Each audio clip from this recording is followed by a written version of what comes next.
1 minute and counting. Countdown.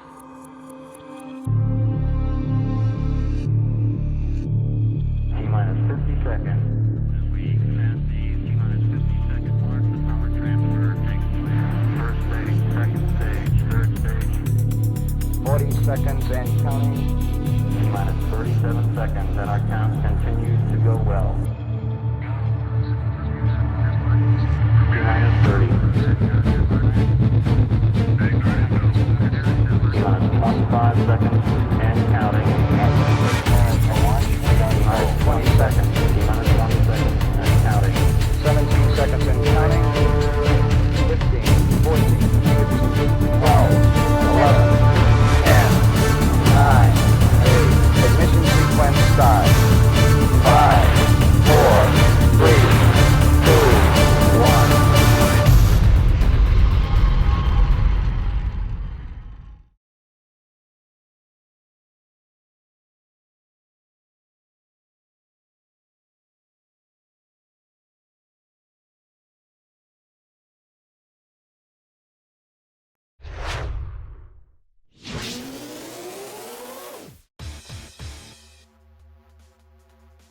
Welcome to the Hard Rock Stadium in Miami, Florida. Tonight, we kick off the 2019 season of the DRL Allianz World Championship with Level 1 Miami.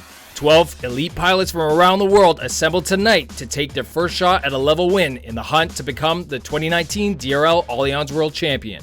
This is Ranking Rounds. It's 4 heats of racing to let our first 6 pilots find and perfect their lines on this 3D multi-level course.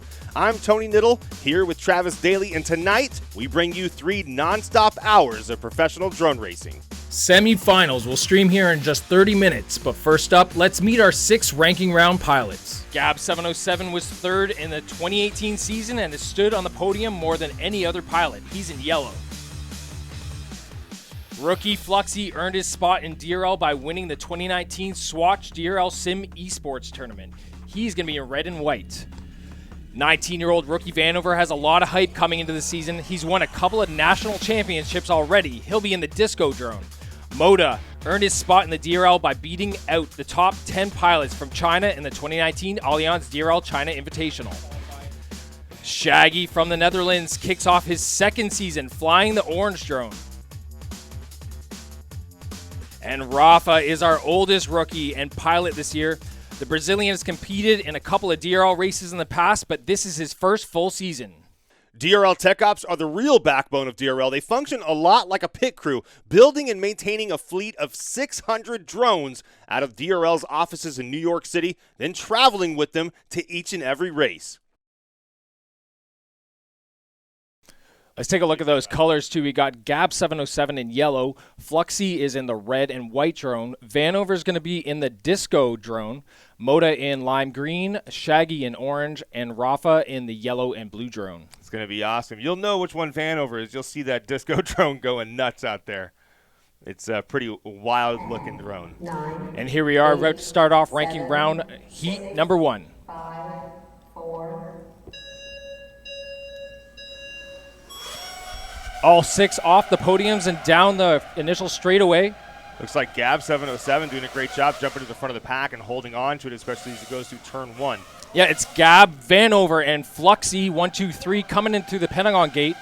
Now keep in mind, these guys are not necessarily racing, but they are racing. They're trying to get the fastest times on this track so they can seed themselves on that front podium. So they want to be cognizant of each other and around each other through the race and watch out to stay alive the entire race. Now, we saw no trouble there with the Swatch Gate initially, but I think that's going to be one of the biggest challenges. What do you think, Tony? Absolutely. That Swatch Gate is a very challenging moment. You come down off that deep dive, and then they have to swing up. They've got to slow down, or they're going to run right into that. Yeah, and here they are coming. This is lap number 2. We still have Gab 707 holding the lead. Looks like Vanover 2nd, Fluxy still in 3rd. Now, just watch these guys.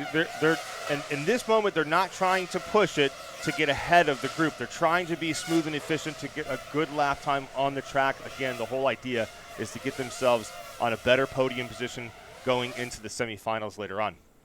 Yeah, you can see them definitely being cautious there, coming in here, back onto the main level, coming towards the finish gate. You know, Gab 707's way out there all alone, but there's quite a battle for 2nd back there behind him. Definitely the benefit for these guys trying to get that first place, getting that first that podium position is going to help with that initial straightaway. It's important for them to get out ahead. Looks like we got 5 pilots making it all the way into the finish gate. Gab 707, our first one across the line.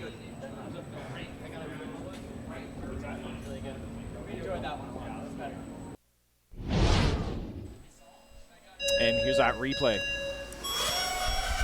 You can see Gab's got the launch down. He knows what he's doing when it comes to getting off that podium quickly. Now, he is sitting in the #1 spot in the ranking rounds on those podiums, so that does help him to get out and get in front and have that clean air around him. It's a bunch packed behind him as they go through that Pentagon gate to the Diamond gate. Onto the stadium dive now. It's a drop down into the tunnel as they slow down for that swatch gate. Gab 707 threading the needle beautifully with Fluxy and Vanover just behind.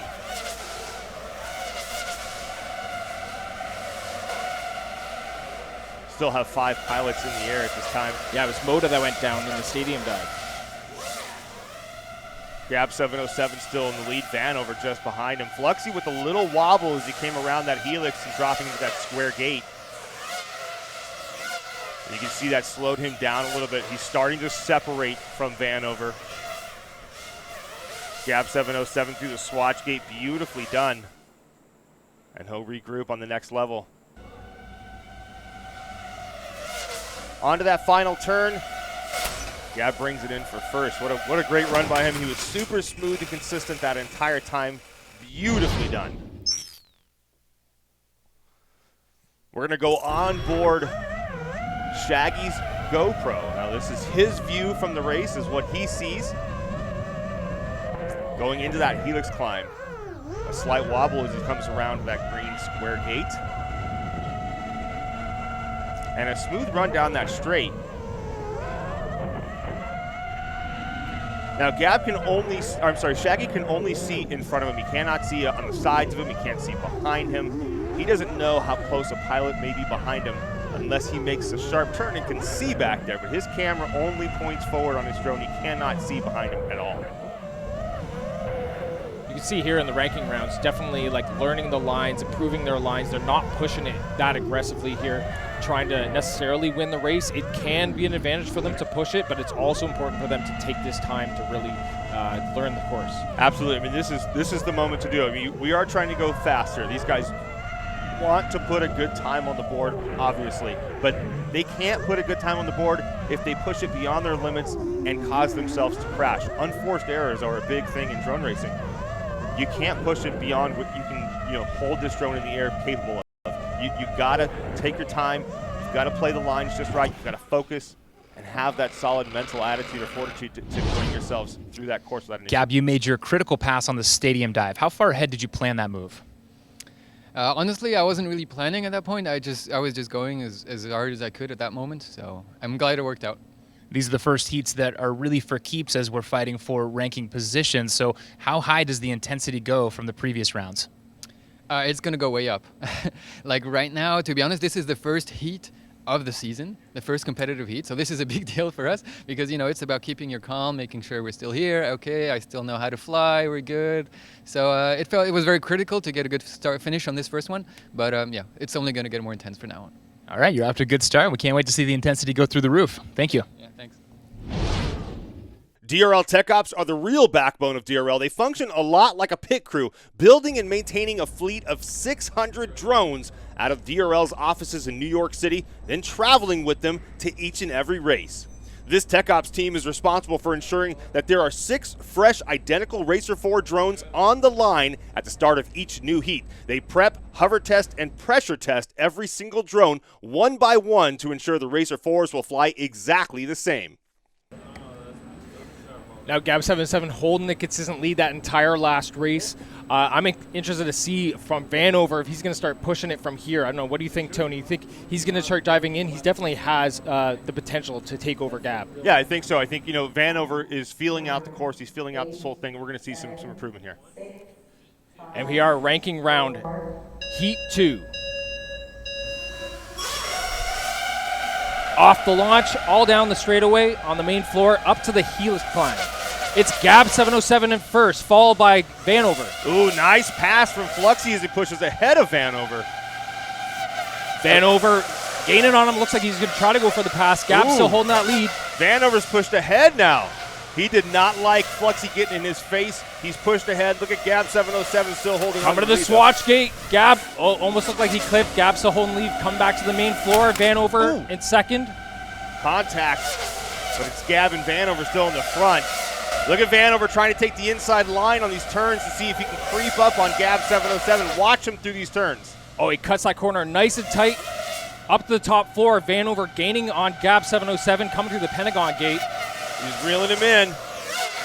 Through the Diamond Gate, onto the stadium dive here towards the tunnel. Gab still holding the lead. Vanover right behind him. Gab looked like he separated just a little bit from him, pulled away, but look at Vanover creeping up on him. No clip. Oh, Vanover got held back a little bit there. He's coming in for the pass. He's going for it. Here's the final straightaway. Gab still holding that lead, and Gab 707 takes ranking round number 2.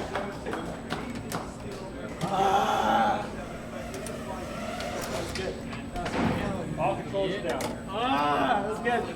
That was a good race.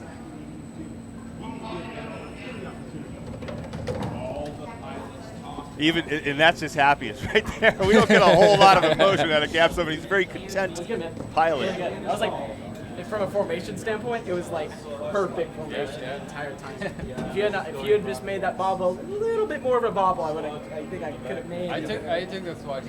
Like, yeah, I could tell. I was going full stick through the swatch gate. I was like, I'm going for it. Might as well.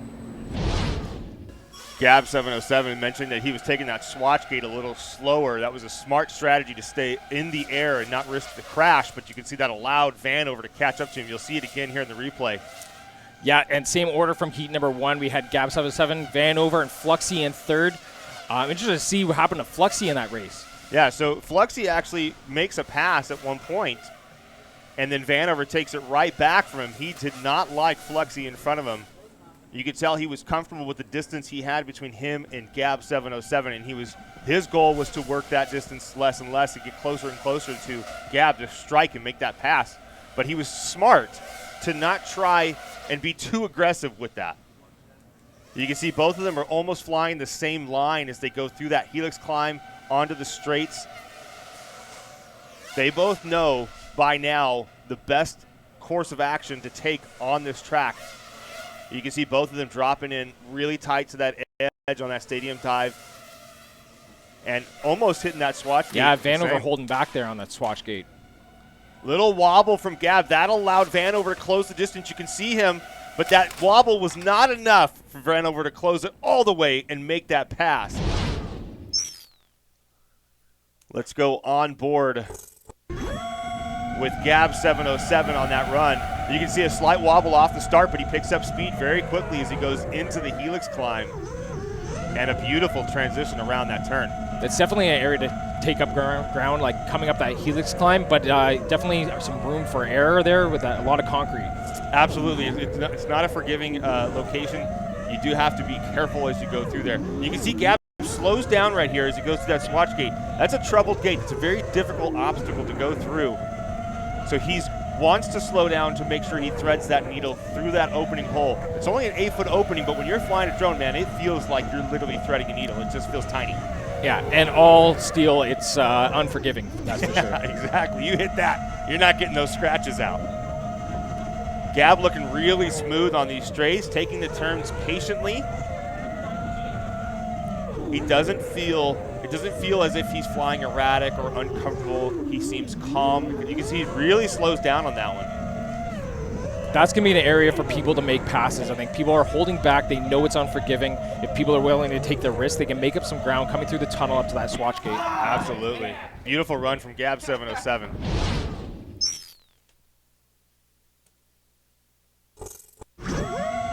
This is a 2-up of Gab 707 and Vanover's view. And what I want you to look at is Vanover's view on the bottom. You're going to see a lot of Gab 707. Vanover's looking for the opportunity. He's watching his race line at the same time of creating his own race line on this course. He's trying to figure out, when can I go for a pass? When will it be smart? Yeah, it's surprising. It's just such a great position to be in. You think, Tony, to be from behind, be able to analyze the lines of the pilot in front of you and try to figure out where you can make up ground, and he wasn't able to do that. No, right. And drone racing is a game of attrition, okay? One mistake from the pilot in front of you will give you the advantage to take it, to push ahead of them. Gab 707 was just not making mistakes on this run. He had just a wonderful run. He had that one bobble going into the hall, which Vanover talked about. It was not enough for Vanover to make a pass and capitalize on that. You can see Vanover really close the distance on that swatch gate. They both almost came in at the same time, same through that gate. Vanover watching him, there was just no time to make that pass. Gab, that's about as close as it can get. We had a very animated Vanover. How do you manage to remain so cool under pressure? It's all of my strategy. I mean, this is how I race best. So I work very hard on, breathing exercises and sort of meditation to really push the emotions down, because I don't want those when I'm flying. Now, for first-time viewers of DRL, can you explain to us why these ranking rounds are so important? These ranking rounds are very important because you want to seed yourself correctly for semifinals. If you end up starting at the very back, you have, you're going to have a hard time catching the guy who starts like 15 meters ahead of you at the front. So it's quite critical. All right, 2 down and a couple more to go. How are you feeling now? I'm feeling good. I mean, I'm feeling confident. I think I'm getting my line, and it's just a matter of racing now. All right, my friend, I'll let you get back to the cockpit. Thank you. The Helix climb is one of the most dramatic elements of the course. Tony, take us through this sensational track. Off the start, pilots sprint down the main floor to the square gate. It's a quick left for the Helix climb to the top floor and the run through the Pentagon gate to the Diamond gate. Then it's up and over for the stadium dive into the tunnel. They climb up through the Swatch gate to re-enter the main floor for the end of the lap or the finish. This course has a couple really big straightaways, so I'm really excited to be in that space with a bunch of other people battling for the little bit of space that's left in that hall. The Swatch gate is definitely the most difficult part of the track for me. I see a lot of other pilots entering it with crazy speed, and I'm just taking my time through it. I'm trying to make up that time in other parts of the track. It's a lot of fun to race.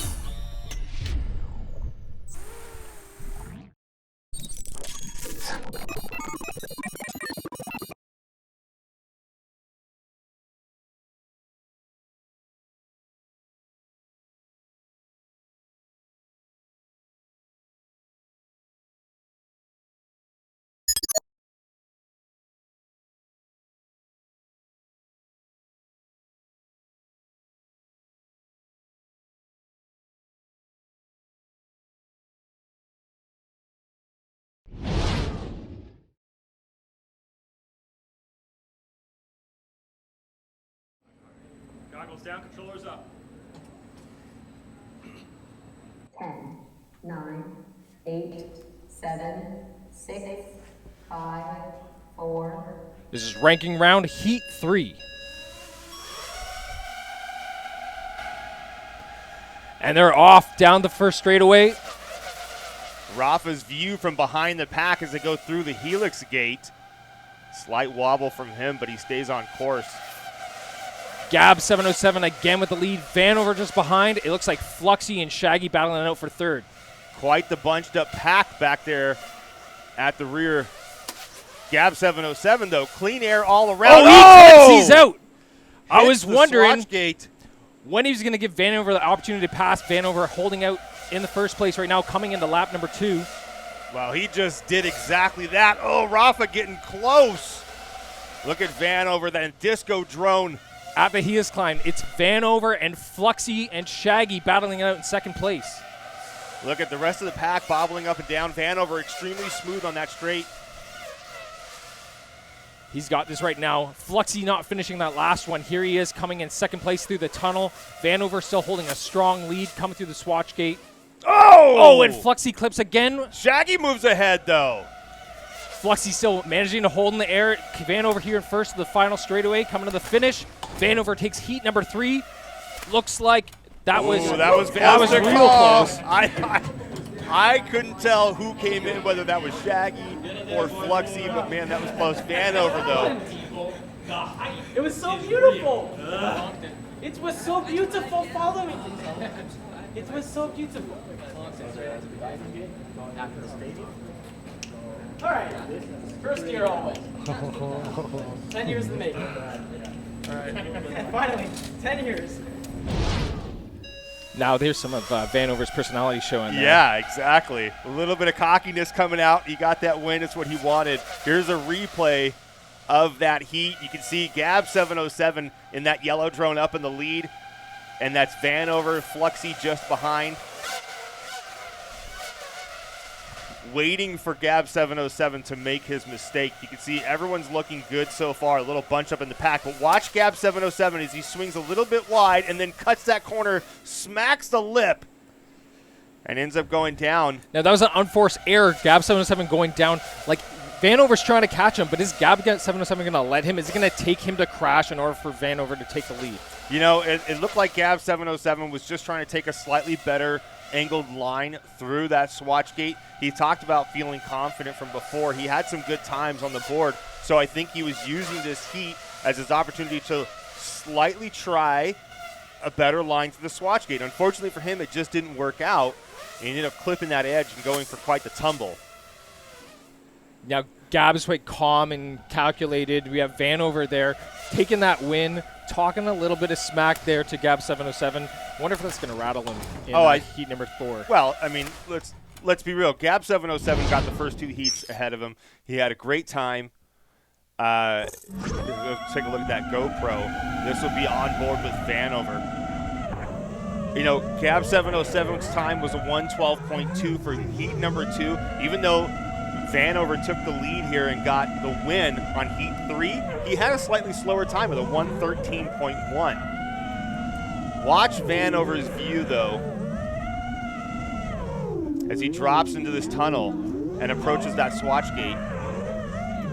And there you can see Gab's gone down. Vanover probably doesn't realize that. He's going to realize it now when he doesn't see Gab 707 in front of him.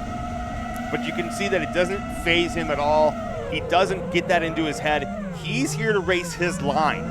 He's not here to worry so much about the other pilots, and that's a smart strategy. He's talked about in his interviews that he's here to race his own line, and that means he's not going to worry about the pilots around him. He's not trying to figure out so much, oh, so-and-so's in front, so-and-so's behind. Yes, that's a thing in your mind, but in reality, he needs to focus on his own race line through this course to have the most efficient run.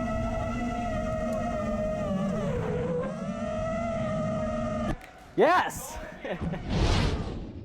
Vanover, the last heat was a photo finish right behind Gab. Right after that, you said, this is the best kind of racing there is. What did you mean?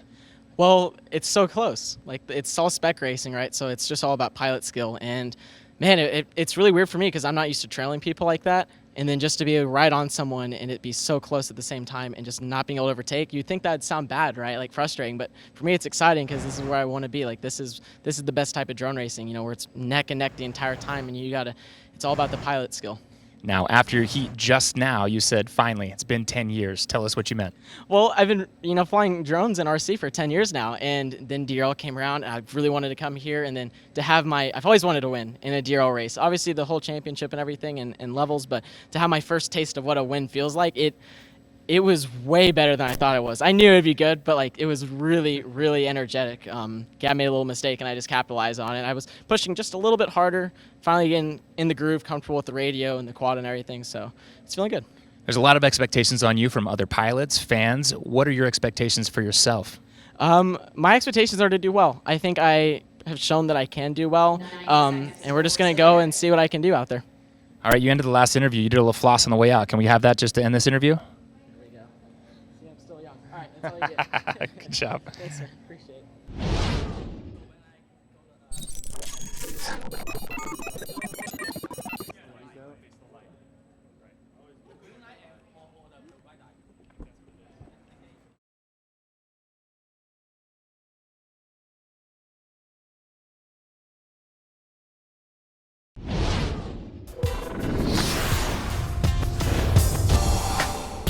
The DRL Racer4 is a high-performance quadcopter that can fly and turn across all three-dimensional axes.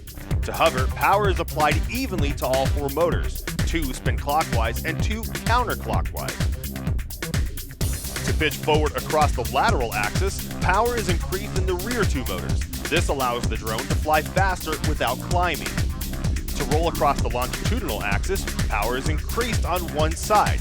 That side rises and the drone turns that way. Pilots then add power to the other side to turn back or stabilize. To yaw or pivot across the vertical axis, power is increased on two diagonal motors. To pivot the opposite way, the power is increased on the other two motors. In DRL races, pilots constantly push their drones across all three axes to fly complex courses as quickly as possible.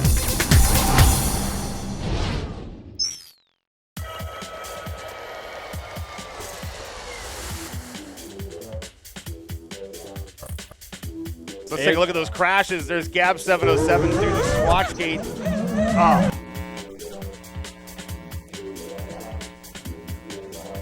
Did he hold it? You can tell he was trying to regain the drone. Yeah. He did at first, but it didn't hold. Let's take a look at Fluxy's crash. Again on the swatch gate. And he just tapped it, but was able to keep flying after that. That's insanely lucky that he held it in the air. And look at that line, too. He caught right up to Shaggy in that heat. Exactly. Tech Ops prepping some more drones for the next heat as we go into our fourth heat. Yo, ranking round heat number 4. 6, 5, 4. And here we go, the chase down the main floor towards the square gate. That was quite an aggressive launch from a lot of these guys. You can see they're getting more comfortable with those podium starts. Again, the order we got Gab 707 at first. Oh no! Moda went down. It looked like Fluxy and Shaggy went down.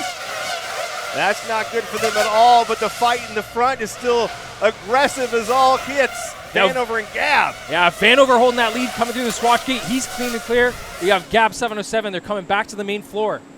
This is not usual for Gab 707. He's been in the front the whole time. He hasn't been staring at another drone. Now he has to do that. It looks like he's slowing down a little. What happened there? It's Vanover holding a strong lead up the helix climb back to the top floor. Gab 707, now he's gaining some lead there. Yeah, he cut that corner a little tighter. That allowed him to close that gap just a little bit. But look at Vanover just screaming ahead, not slowing down even the slightest. He knows he's strong in the lead. It looks like Gab holding back a little bit, but is he going to take a risk here on the swatch gate? Oh, he no! does. Oh, no, that's going to hurt him. Gab 707 went down at the swatch gate, couldn't thread the needle just right. Vanover brings it in. Man. What Here a we run. got Racer4.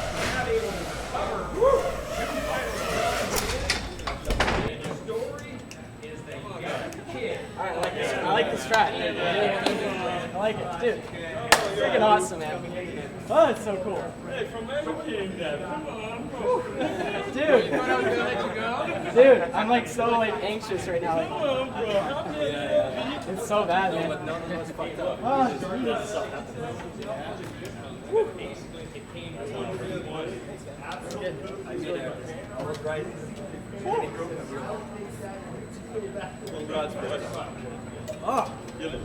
Let's take another look at our replay. And that's that start I was telling you about earlier. That was a very aggressive start for these guys, all getting off that block so quickly.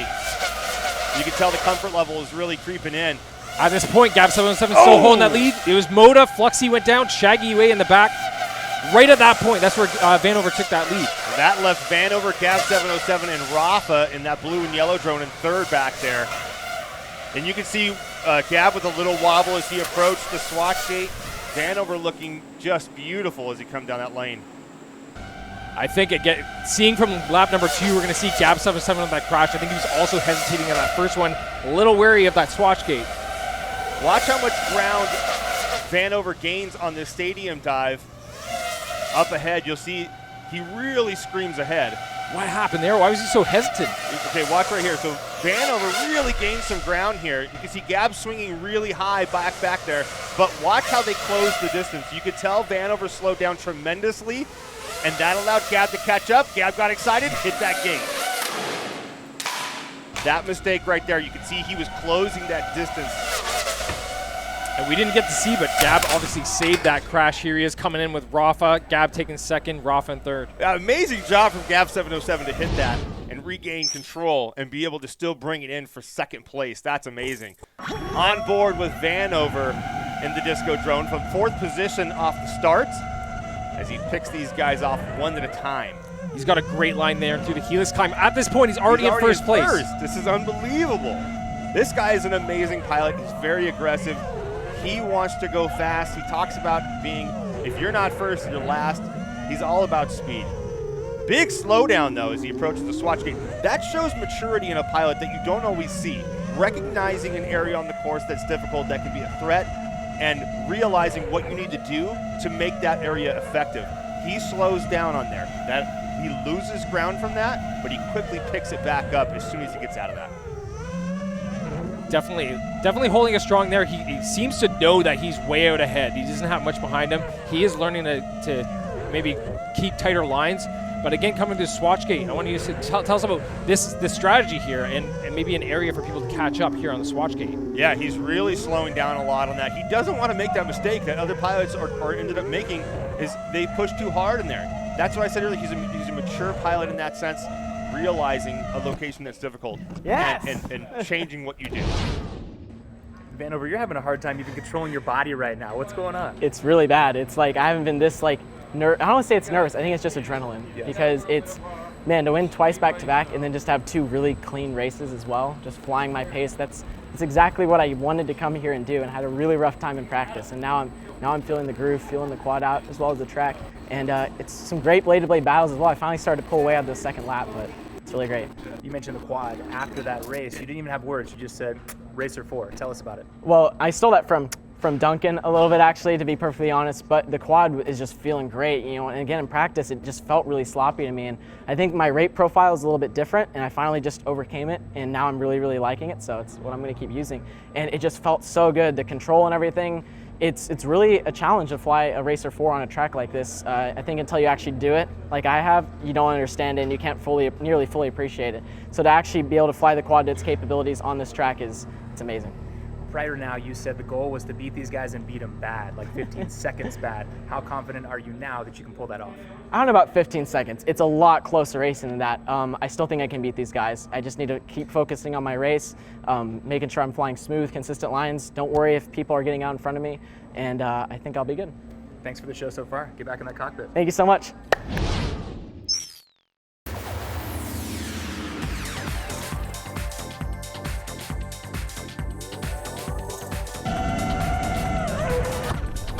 Here's our crash reel, epic crash from Fluxy. It almost seemed like he wasn't quite sure what happened there. A little embarrassed, I think. Yeah. Shaggy versus Moda. There it is, that contact scraping blades as they connect, tangle up, and hit the ground. Both in an unrecoverable situation. No help for Moda not finishing any of those ranking round heats. Not too happy with that. All it takes is a little contact blade-to-blade action, and you're going down. Here's some Gab 707 crash. Gab versus the swatch. Just not able to thread that needle. Tough break for him.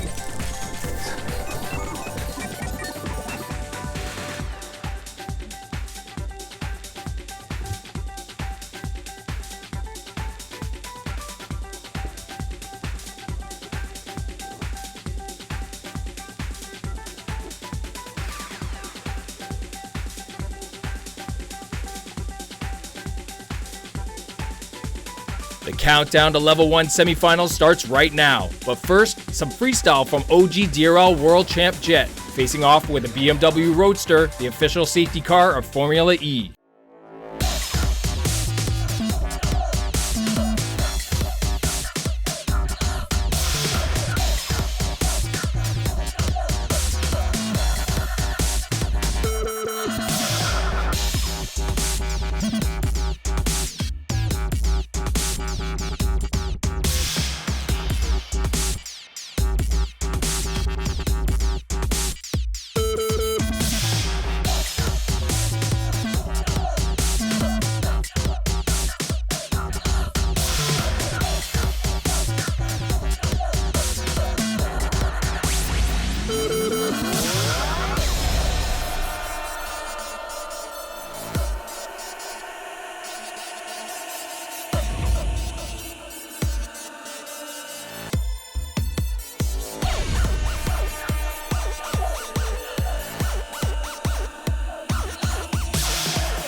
We're back at the Hard Rock Stadium, home of the Miami Dolphins, to kick off the semifinals of the DRL Allianz World Championship season. This is Level 1 Miami, semifinal, Group 1. DRL is the only professional drone racing league in the world featuring 12 pro pilots, all competing at the top of their game to become the 2019 DRL Allianz World Champ. I'm Tony Niddle, here with Travis Daly, bringing you all the action of the season opener for the next 2 hours. In semifinals, 6 pilots compete in 6 regular heats of racing and 1 sudden death heat to see which 3 pilots will move on to finals. 2 wins clinches a spot in finals. Any pilot who can't win twice in 6 heats goes into 1 last sudden death heat to see who will move on. Tech Ops is bringing DRL's Racer4 drones over to platforms while our pilots make their way to the cockpit. All the pilots sitting down, getting ready in the cockpits. We've got Rafa, the Brazilian pilot. He's 37 years old. He's not only a rookie, he's the oldest pilot in the field.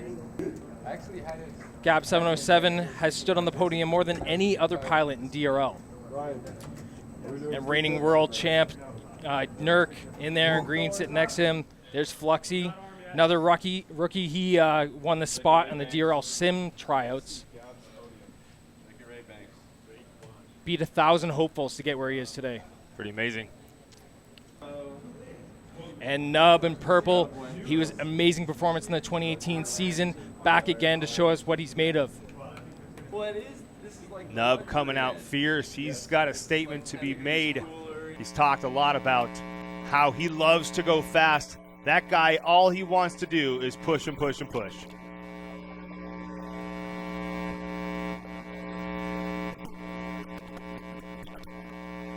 Jet, the 2-time champion, versus Nurk, the reigning champion, in the same group.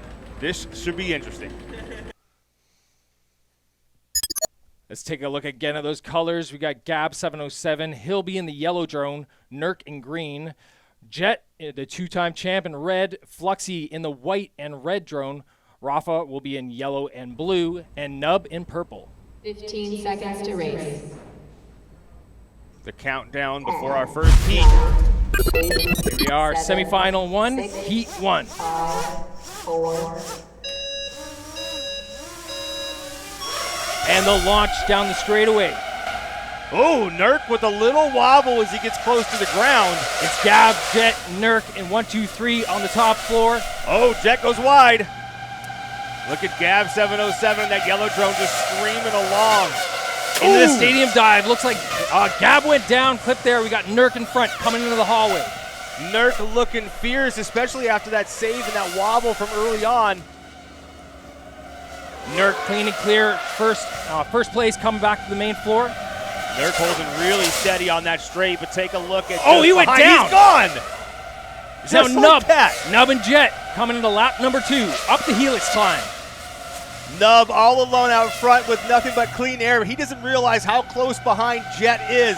He's got to make his mark on these turns and build that gap. Into the stadium dive. It's still Nub holding that lead. Jet close behind him. Up to the swatch gate.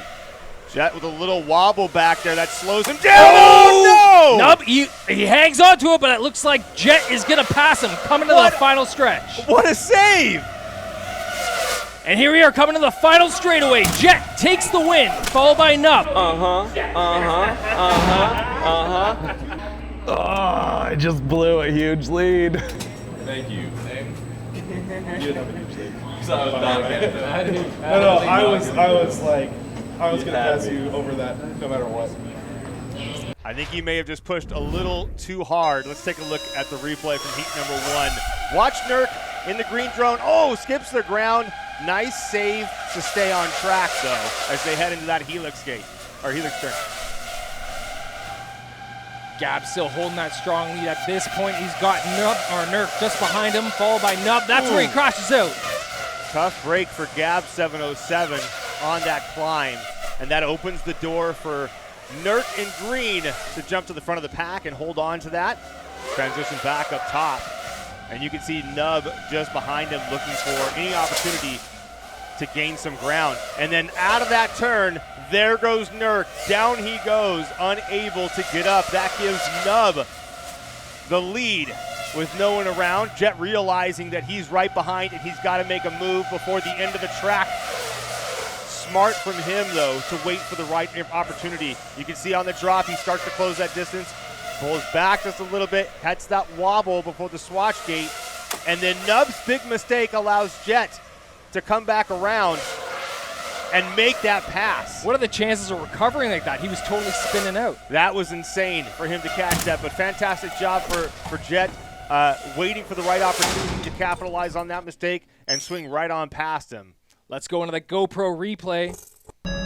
This is Jet. Now Jet hanging back from the beginning. Let's see how did that play out, Tony? We had Jet hanging back from the beginning, Gab holding that early lead. Oh, there's that wobble from Jet. That was a really good recovery from him. Lucky to even get that. You can see his line's not quite the best. He's in a little bit of a frantic flight. He's not quite pulling it together. He needs to re-hone himself back in. At this point, hanging way back. At this point, he's still at 4th place, coming back into the main level, onto lap number 2. Right now he knows, okay, I'm in a straight. You can see there was just, I don't know if you caught that, but Nerd went down. But now he's in that straight. He can regain his composure, get himself back on track. Slight wobble through the turn, but not as bad as it was the first time through.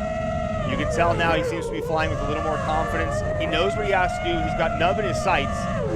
And now he's just got to wait for the right chance, the right time to make that pass. There's Nub's fumble. So Jet doesn't know that Nub made that mistake there unless Nub actually said something verbally. But now Jet realizes he's in the lead and he's going to push it. They use their eyes and ears on the course to figure out where they are. No kidding. Here's a heads up. Let's watch Nub and Jet. See where that battle went down. Nub taking the farther back approach in the group on that straight as he goes into the helix climb. You can see Jet talking about that wobble and realizing that he made that mistake. He's still in a little bit of a frantic flight. Ooh. Nub dropping right in front of Jet's view. Nub still with a faster line to get up top, though. There was Nerd going down. Saw a better image of that. Nub taking the outside line and then sweeps on the inside on that turn, and his transition through was beautiful. Now, without that crash, Tony, I don't know if Jet was going to be able to pass him. It looks like he's not pushing enough. Nub, at this point, is holding a really strong lead. Yeah, Nub was giving us some throttle. He was not letting up. You can see he's not slowing down too much here. He waits to the last minute to slow down, but that caused that problem for him. He clipped the outside edge, regained his flight, but then once he came in, you can see he's going for a little fumble, wobbled around quite a bit, and was not able to catch back up in time. Jet very excited for that win. All right, Jet, after your heat win, you said a big thank you to Nub. Tell me what that was all about. Oh, he wasn't happy about it, but he definitely had me bested that round. He made a little mistake, second lap in that swatch gate, which gave me the advantage and the win. You took the heat win, but it was anything but a perfect run. Can you tell me about some of the things you were playing back for the gentleman in the cockpit? Yeah, I mean, it's the radio is a little different than I'm used to, so I'm just trying to get accustomed to it, which ends up me just overcorrecting a lot more than I should be, which lets everyone else pass up. So I'm very surprised I won that one. Now, you also said the racing's just getting good. Does that mean you personally or all the pilots? Oh, I mean, I think all the pilots. We're all heating up. We all know the track now. We're all going 100%. And that just makes the racing all that better. All right. Thank you, my friend. Yeah, thank you.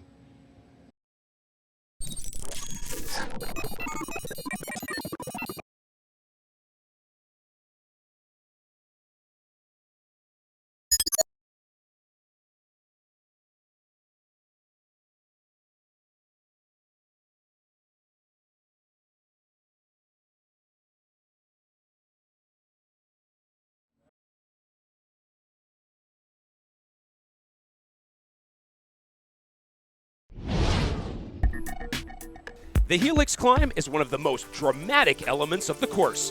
Tony, take us through this sensational track.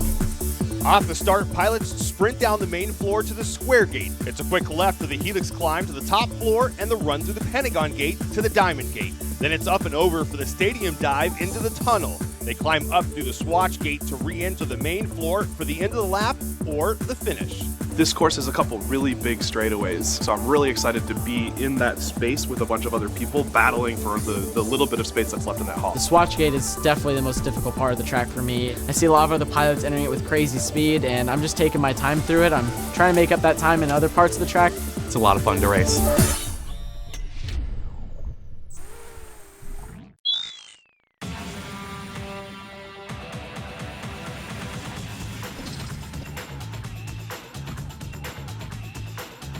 Let's take a look at Fluxy's crash from that heat. There's Coming up the Fluxy. Helix climb, little fumble, he just disappeared. Did make it up there, but ended up catching that gate. And he quietly looks around as he takes those goggles off, almost as to say, like, did anyone see that? And Gab on that stadium dive, clipping it on the way up. Watch him hit that rail right there. And there it is again, and that puts him into a spin of death. He seemed confused by that one. Yeah. And let's see Nurk hitting that wall. Oh, pulled it a little too wide there. Yeah, just didn't bring back the throttle the opposite direction through that turn. Carried his momentum right into that wall. Disappointing. The final equipment checks before we head into the next heat. You can see Jet working on those stick ends on his controller. Gives himself a little bit more grip. Iris is still closed. Making sure everything is good to go before we start heat number 2 of the semifinals. Jet looking for those back-to-back wins here that allow him to advance past the sudden death heat. We are setting up. Semifinal 1, heat 2. 6, 5, 4. Off the podiums, down the stretch. Oh! Nub going too low, pitch too far forward, hit the ground. It looks like Nurk and Gab. Jet right behind him. Nurk going high, falling back. Through the Pentagon gate, it's Gab and Jet. Bit of a battle going here. Look at Nurk in third as he tries to creep into second place. That's insane. He's pushing it. Huge cluster coming to the swatch Look gate. at that pass. Nurk out front. Oh! What a transition through the swatch gate. He's dropped back. Look at Jet. Coming into lap number 2. Jet in the lead. Gab second. Nurk green in third. Man, that was incredible. Jet needs that win for that second heat in a row so he can clinch his spot. Oh no! Nurk hits the gate. He goes down. That puts him out. Jet holding the lead. Gab right in front into the stadium dive. Look at Jet just pulling away on that dive, gaining the distance between him and Gab 707. You can see Jet still holding lead. Fluxy's back there in third place, coming back to the main level. Jet on a whole other level right now. Strong lead into the final stretch. That's going to be 2 wins for Jet. He's moving on to the finals. Man, what a run for Jet. Nicely done in heat number 2 for him. Nurk looking confused and upset with that. Still Nub is in there. Nub's still out there on the course. Not that it matters for him. The whole goal is to get those wins. If you're not first, you're essentially last. They got to get those wins. Jet's done it. He's got it out of the way. Like 5 seconds later, they're all like, ooh. Little pressure, Tony. What does that mean for Jet? You know, Jet's got this. He's got 2 wins now. He doesn't have to stress or worry too much. Here's that replay. Nub off the block, skips the ground, but a great recovery. Not good enough to get in the front of the pack, though. He's having all sorts of trouble, but remember, he finishes this race, too. He does. He got beat up in this race, but still made it in. At this point, Gab 707 holding that lead. Now, look at Nurk, though, jumping on that inside line with a drop in a beautiful pass to get to the front of the pack. He goes a little wide and lets his lead go. That allows Jet in red and Gab 707 in yellow to move into first and second, pushing Nurk back to third. Going just a little wide on one of those turns can make all the difference. Nurk going really high and then drops into that gate, smacks the top edge of the light, and goes down. That's got to hurt. That left Jet And Gab, you're 1 and 2 as they come out of that stadium dive. Jet realizing he's got the lead. He knows what he needs to do. He needs to hold on to it the rest of the way and not risk a crash. He cannot afford it. Lucky for him, he was able to hold it off all the way in. Gab comes in just behind him, and then there's Fluxy. And another GoPro replay. We're going to take a look at Jet's view. Tony, tell us about the strategy from this point on. Jet's got 2 wins now. You know, Jet's probably thinking in his head, okay, I got 2 opponents in front of me. I got to wait for the right time to pass. He tries to take a stalling hard turn through the helix climb. He was not able to get to the front of the pack. You can see he's got that distraction in front of him of Gab 707 as they go through and up and over in the dive into the stadium. So he's going to play this smart. All right, now I got 2 in front of me. How do I get past these guys? Follow my line that I know. He squeaked through and was able to jump to the front right there. Beautiful, beautiful job from Jet, showing us why he's the 2-time world champion.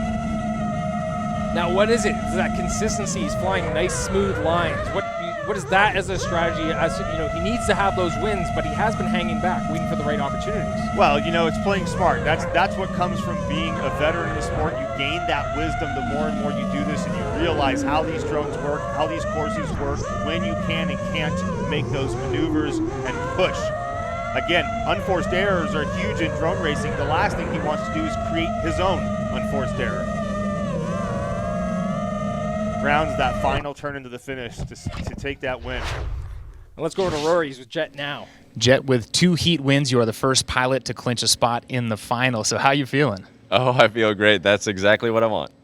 Now, what is the strategy here? Because you're not out of the race. You're not sitting down. You continue to race. What will you do? How will you play it? So now it switches to defense, right? So if I continue to get first places, that means either all of them are in sudden death or not, right? So it's the strategies change a little bit, but the goal's still the same. It's get first place. All right, we'll see if we can pull it off. Cool, thank you.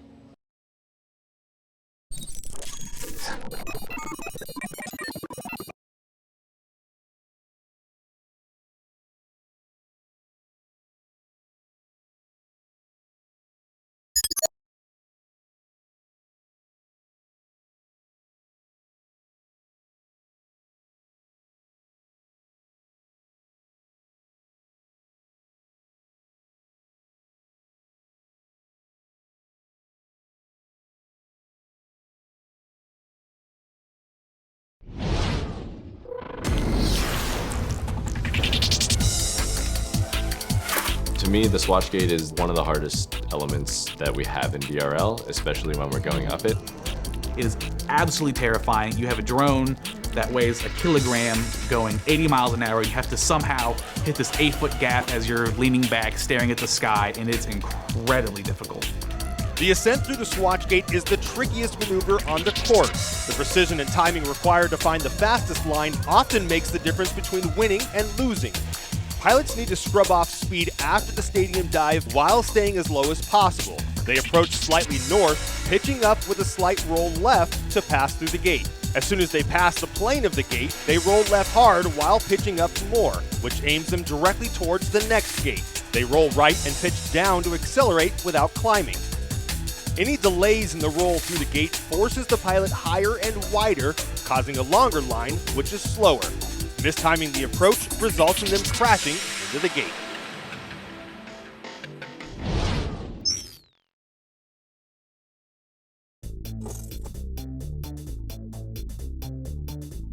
How about some crash replays? Here's Rafa on the swatch gate.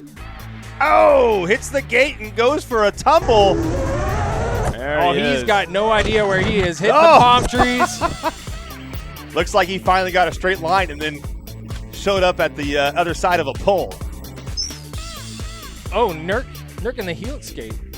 There it is on This that is when drop. he goes too high, Yep. flips the gate on the way down. Goes too high, tries to drop down, not able to drop fast enough. Brian, why can't I rearm? Because you crashed.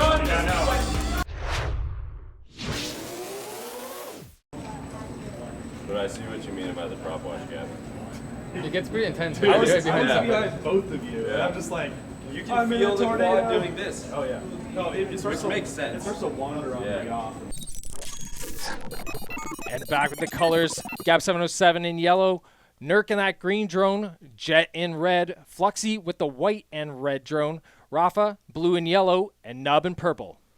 This guy's talking about prop wash a little bit back there on these hard turns. When you make those aggressive turns and come to almost a stall and then go the other direction, that drone will shake and shudder within its own prop wash that it just created from the direction it was going. And sometimes it can be a little difficult to get out of that and recover from it. But these guys are professionals. They know what they're doing, so they're definitely getting through it. Definitely countdown leading up to the next heat. 10, 9, This is semifinal 1, heat 3. 6, 5, 4. It's a sprint off the start. Oh, no! Contact! Who's that? Fluxy's out. Fluxy goes down. Gab, Nurk, Jet in red, 1, 2, 3. Rafa hits the wall. He's out as well. And then there were 3, Travis. Into the stadium dive. Gab holding that lead, coming down to the tunnel. Jet right behind him, Nurk at third. 1, 2, 3 ducks in a row as they get to that swatch gate. Oh! All almost. 3 make it through. Those 2 almost on the same line. Look at them. Back to the main level. Here they are coming into lap number 2. Look at how close Gab is to Jet. Oh, he is so close to him. Jet doing a great job keeping these guys at bay. Oh, Gab Unbelievable going battle. for it. It looks like Jet just barely holding on to that lead. Same order. Coming through the Pentagon. I can't believe he held him off on that. Look at Gab 707. Look at the Nurk's gone down. Oh, it looks like Gab had the better line Oh, there. no. Oh, no. Jet wobbling. Jet's out. Gab 707, the only pilot remaining in the air that we could see. He's all alone, probably hearing the cries of his other opponents. Coming into the finish, Gab 707 takes the win. What a race from Gab 707 to squeak by all the carnage and make it in. He'll secure his win, or first one at that. Meanwhile, Fluxy and Nub contact off the start, scraping blades together. That's unfortunate. Rafa goes out. Man, these guys just taking themselves out. We talked about unforced errors earlier. This is exactly what that is. Making little mistakes that takes you out of the race as opposed to somebody else taking you out.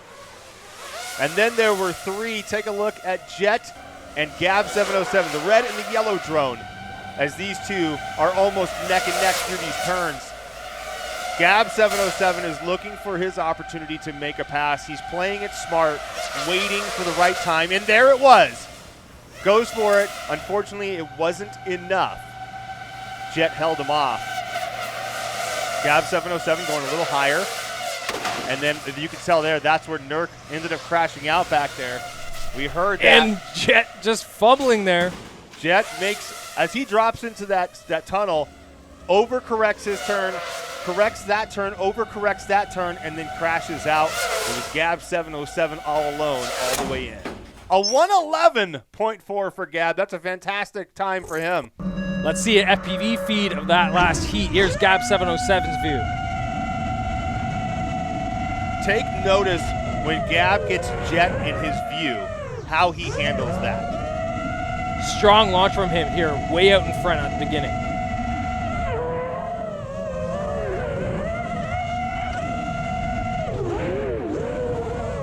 Not seeing the other pilots in his view yet. You're going to start to see, I believe, Jet here. He just flashed on the corner of the screen for a second. Yeah, Jet's going to pass right there in the hallway. So Gab's got to change his mentality through this track, realizing he's got someone in front of him. He doesn't want to run into him, and he's got to find the right time to make a pass without putting himself in any extra risk. That was close there. It looked like he let up a little. Jet scooted ahead of him just a little bit more. Watch this drop. You can see almost there. the pass, then Jet has a fumble. He almost ran right into Jet from that fumble that Jet caused. But then it was clean air for Gab 707 all the way into the finish. Common focus to help him win that race. Man. All right, let's look at a heads up of these 2. A 1v1 essential situation here. You can hear the carnage behind. That was of Nub and Fluxy off the start. This race definitely looks like maybe it's giving Gab some confidence there. He started out in the beginning. He did get passed by Jet later in the race, but he was able to hold that win.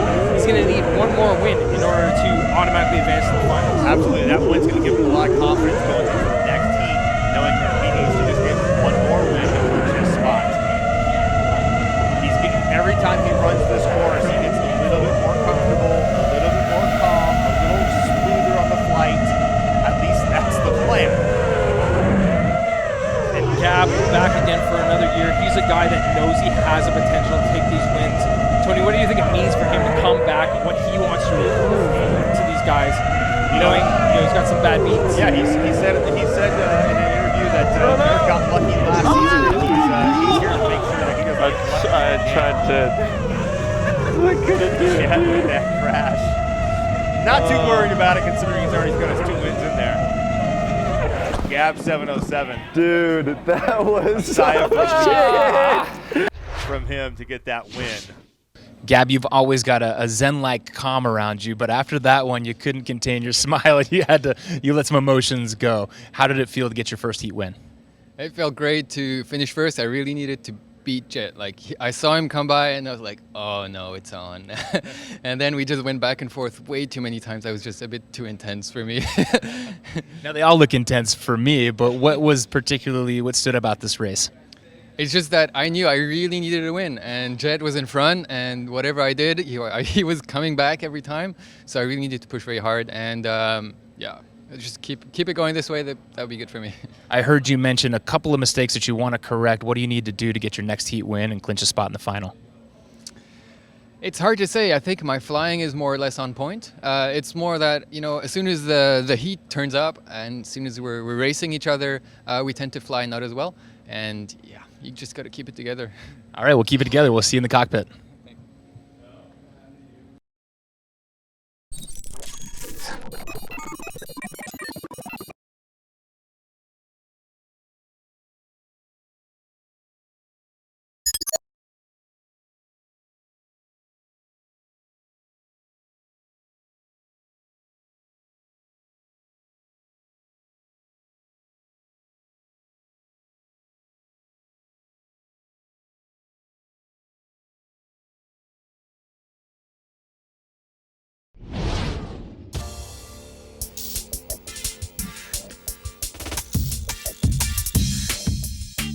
The Helix climb requires the pilots to turn 180 degrees while climbing 70 feet and navigating the columns and walls of the Helix.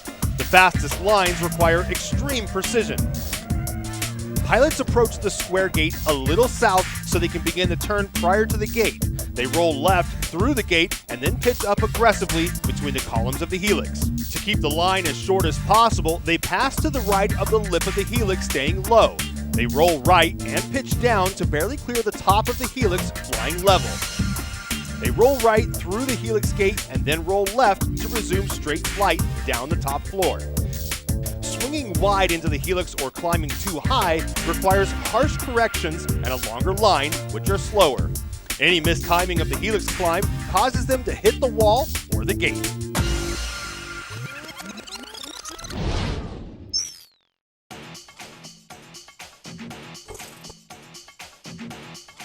Let's take a look at some crash replays. Here's a midair between Nub and Fluxy. You can see Fluxy went high, Nub went steady. Fluxy came back down, and as he came back down, Who's taking the blame for that one? That was Fluxy's fault, in my opinion. Now, Fluxy didn't know that he was going to come down on top of him, so I'll give him that. But he did cause that crash, not on purpose. There's Rafa's crash as he hits that ledge, not getting enough elevation. Right into the concrete. That's no good. Yep, not at all. Disappointing. Especially a crash like that. That was all his fault. It was nobody else's fault. He just didn't get enough elevation on that climb. Here's Jet's wobble in the tunnel, and he just overcorrected. He was all over the place. Look at him. I don't think he clipped anything. He just lost control. Dude. Yeah, well, he did. So when he dropped down, he went too far. He went too far one way, went too far the other way, couldn't get back on track, and ended up catching the wall. Nurk hitting the diamond gate, destroying the light on that gate. And that was it for him. Unplug it, wait a couple seconds. Got to get that gate fixed up quick. The guys back in the cockpit getting ready to set up for our next heat.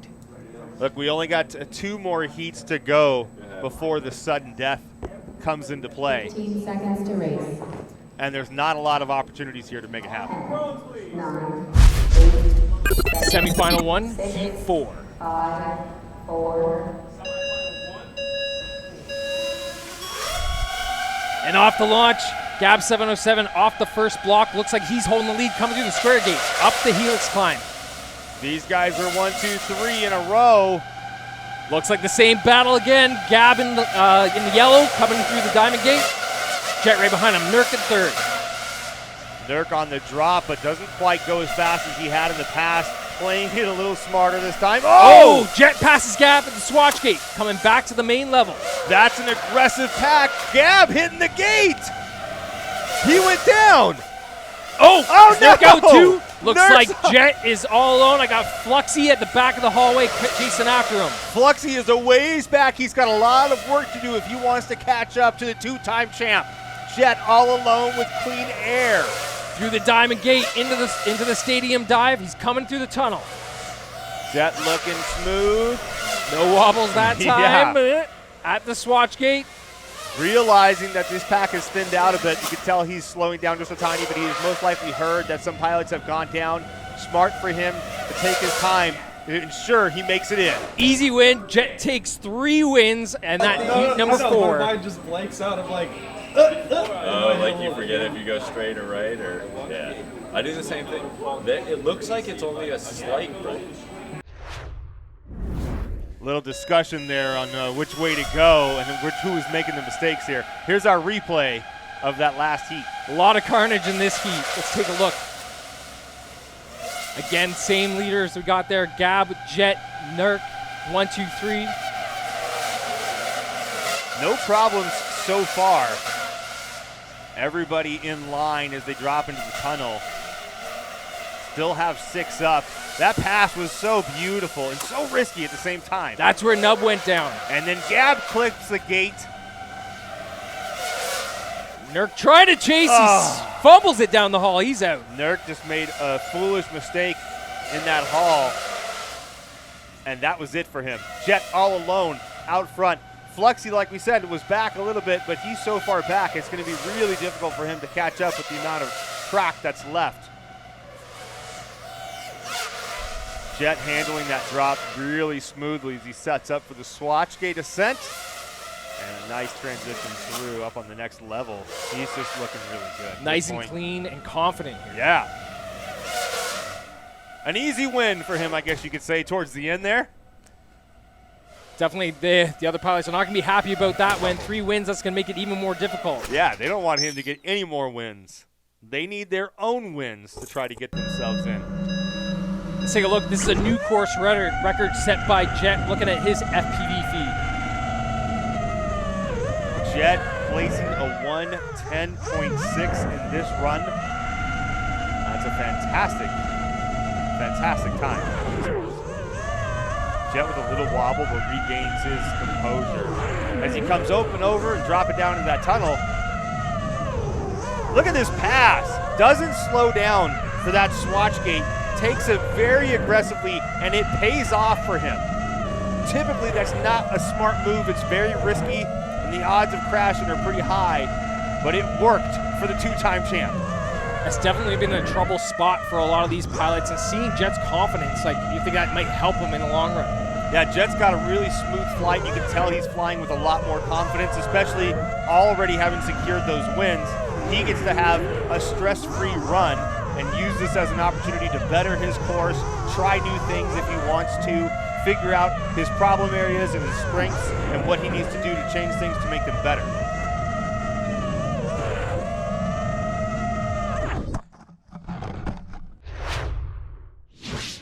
Jet, you already clinched your spot in the final. That didn't stop you from taking your 3rd heat win. Some of the other pilots sounded not too happy with that. How do you feel about that? I mean, it's part of the game, you know. It's I'm on defense now, and the more firsts I get, the more unlikely the rest of them are to get into the finals. So it's the way it is. Now, we're talking about the rules of the game have changed slightly this year, and it's working in your favor now. How do you like the rule changes for 2019? You know, we just put more of a priority on first place wins, and I mean, that's what we're all here to do anyways. So it is what it is, and I'm here to win. All right, we'll see if you can do it again. Cool, thank you.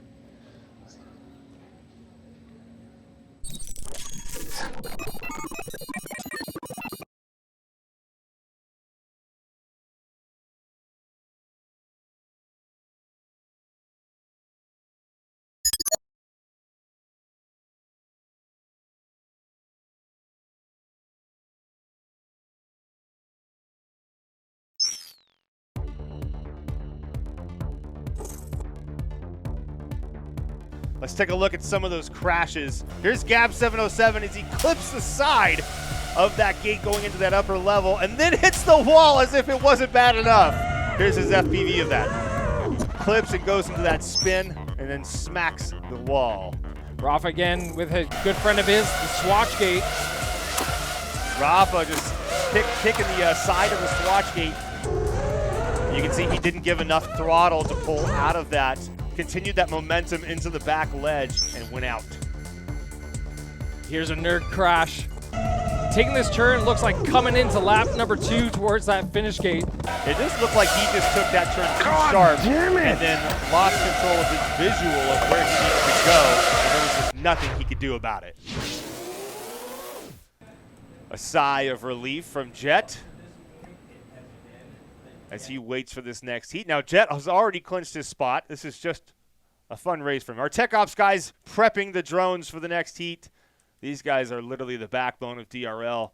They've built a fleet of over 500 drones for DRL just for this event. They make sure everything is good to go for these pilots. They don't have to worry about a thing. They just need to show up with their talent and race. Now Gab with that one win. This is an opportunity for him to automatically advance.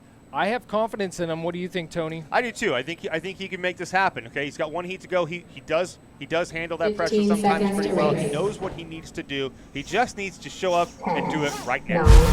Semifinal 1, heat 5. 6, 5, 4.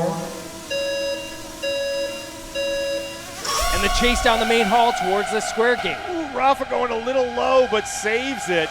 Gab with that early lead up to the top level. Look at Jet going for it. Gab needs this win. Oh, Jet made that pass, Travis. He pushed ahead. Look at Gab 707 in yellow. Gab, Jet battling it out, coming to the tunnel. Hard to call. They're all slowing down. Smart move. Jet is out. Jet hits the ledge of the gate and goes down, leaves the room for Gab 707 to move into the front. Back to the main level. Gab in yellow, Nurk in green. 1-2 coming to the lap number 2.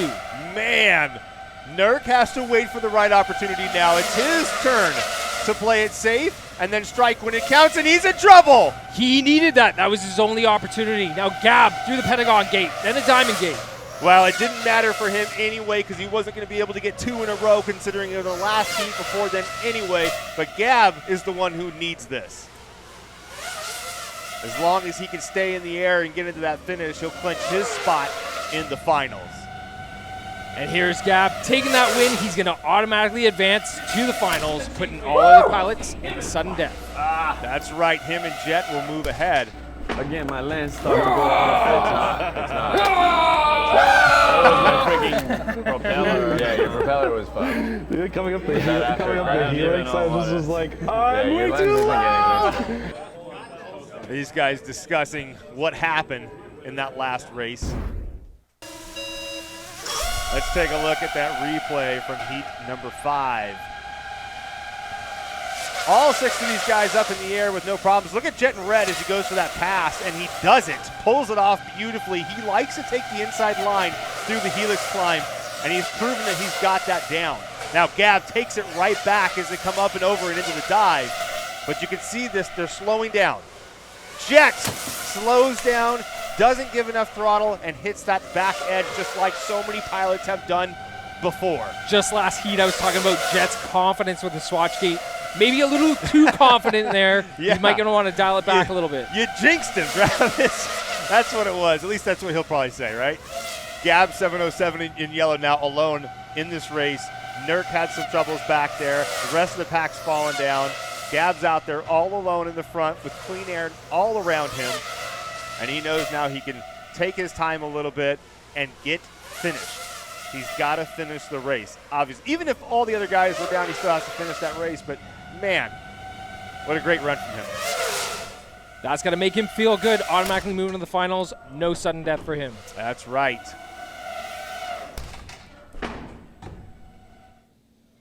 Four pilots will head into sudden death. Let's take a look at Gab 707's view from inside the drone.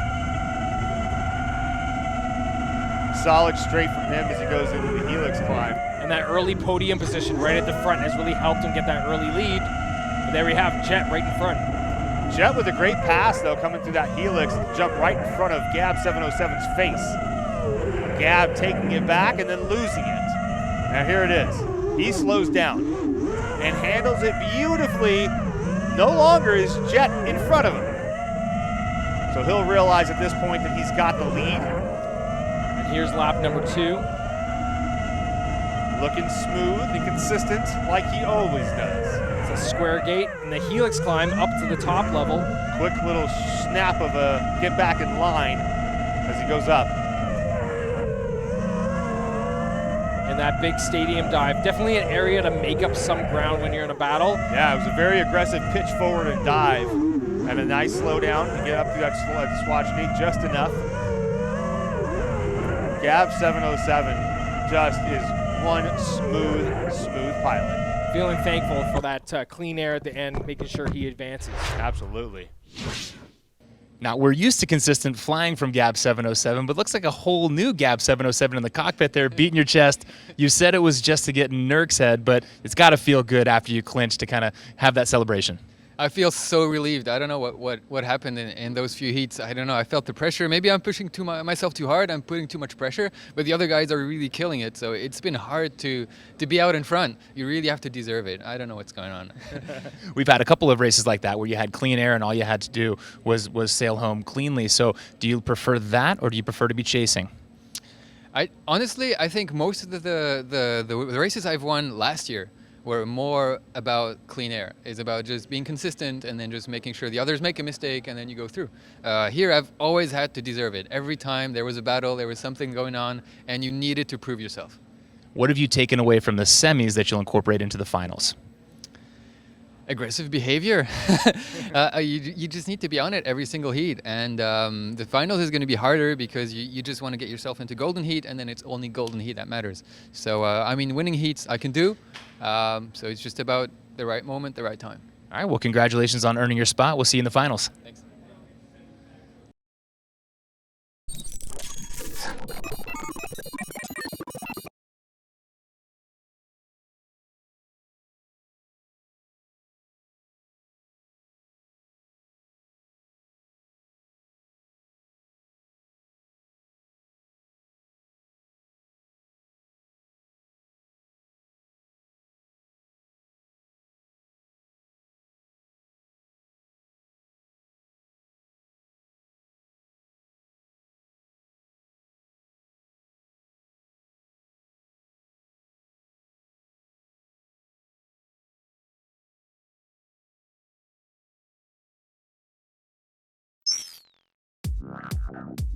Let's take a look back at some of those crash replays, Tony. Yeah, I like that.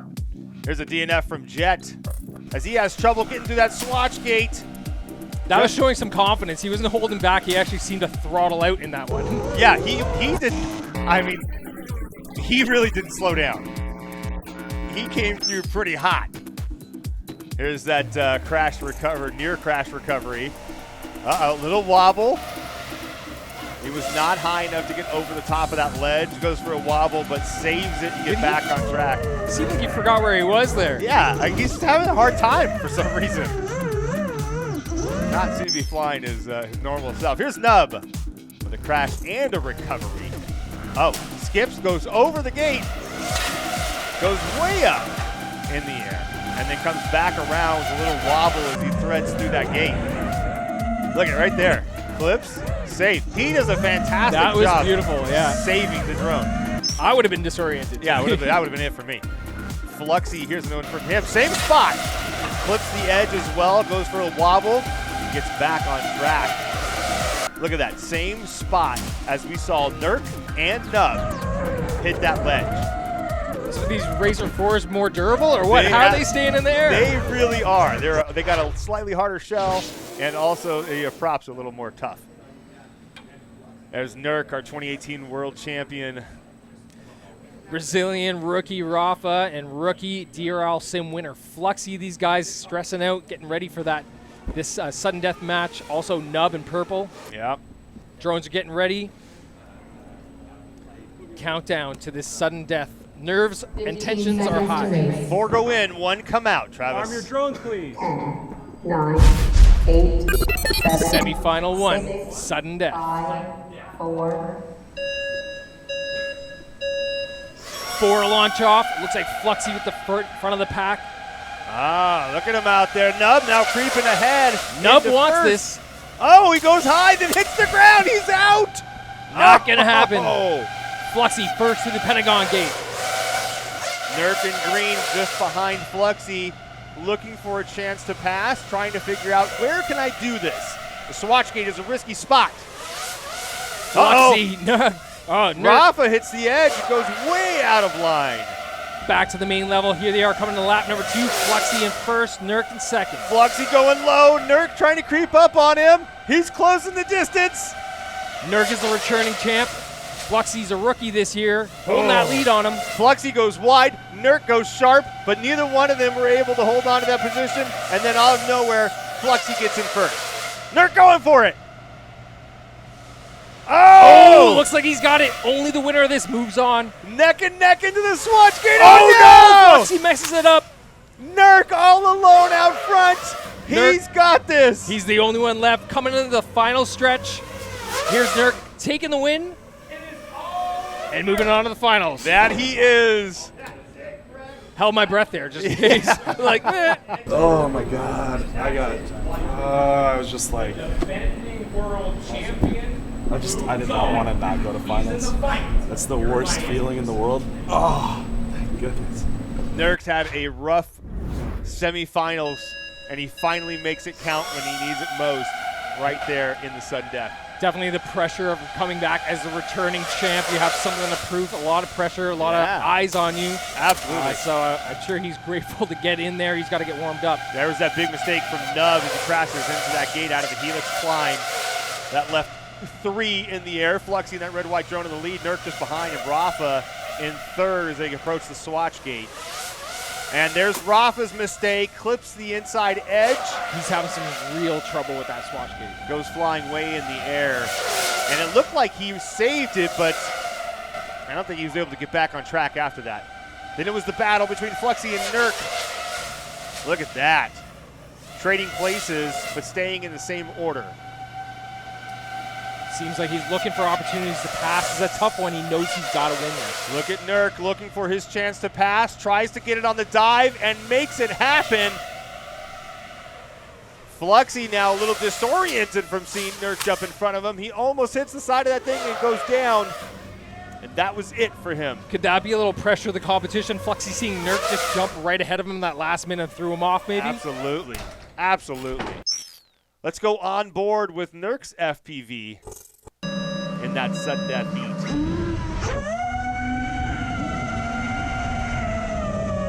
Nurk playing it smart, staying back just a little bit. Oh, we got Rafa in his view. He almost hit the top of that gate. He's definitely taking a different line, it seems, Tony, on that Helix climb. He has not seemed really comfortable with the track the entire semifinals. And it seemed like he had to step up now. And this is when he seems to be putting his work in and getting his line dialed in the most. Then showing up, coming into lap number 2, realizing he's just behind the leader, Fluxy, in the red and white flashing drone. Nurk on the outside approach, swings in, tries to cut it close, and then Fluxy comes back. Nurk not able to make the pass through the Helix climb. He now realizes that didn't work. I need to do something different. So right here, he decides, I'm going to full throttle it and full send it all the way down and jump in the lead. Gets in front of Fluxy and throws him off. And that was it. Fluxy is sent reeling off the screen, and Nurk's got it all by himself. You can see he's slowed down a little bit. And he wants to secure that win, and he does exactly that.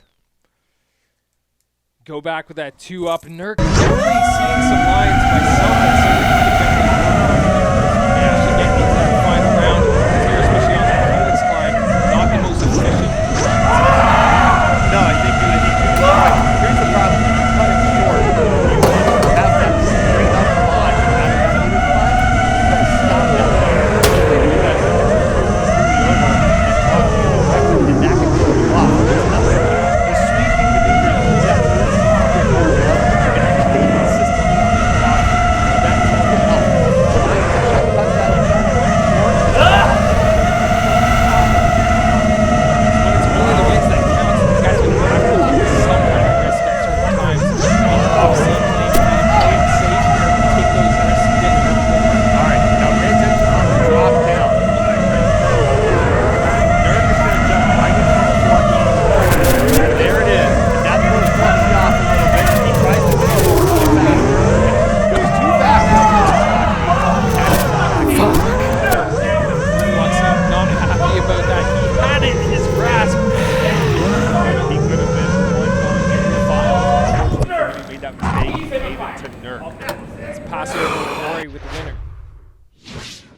Nurk, you're breathing hard. You collapsed on the ground. Can you explain for viewers at home how in the race you actually are when you're in FPV?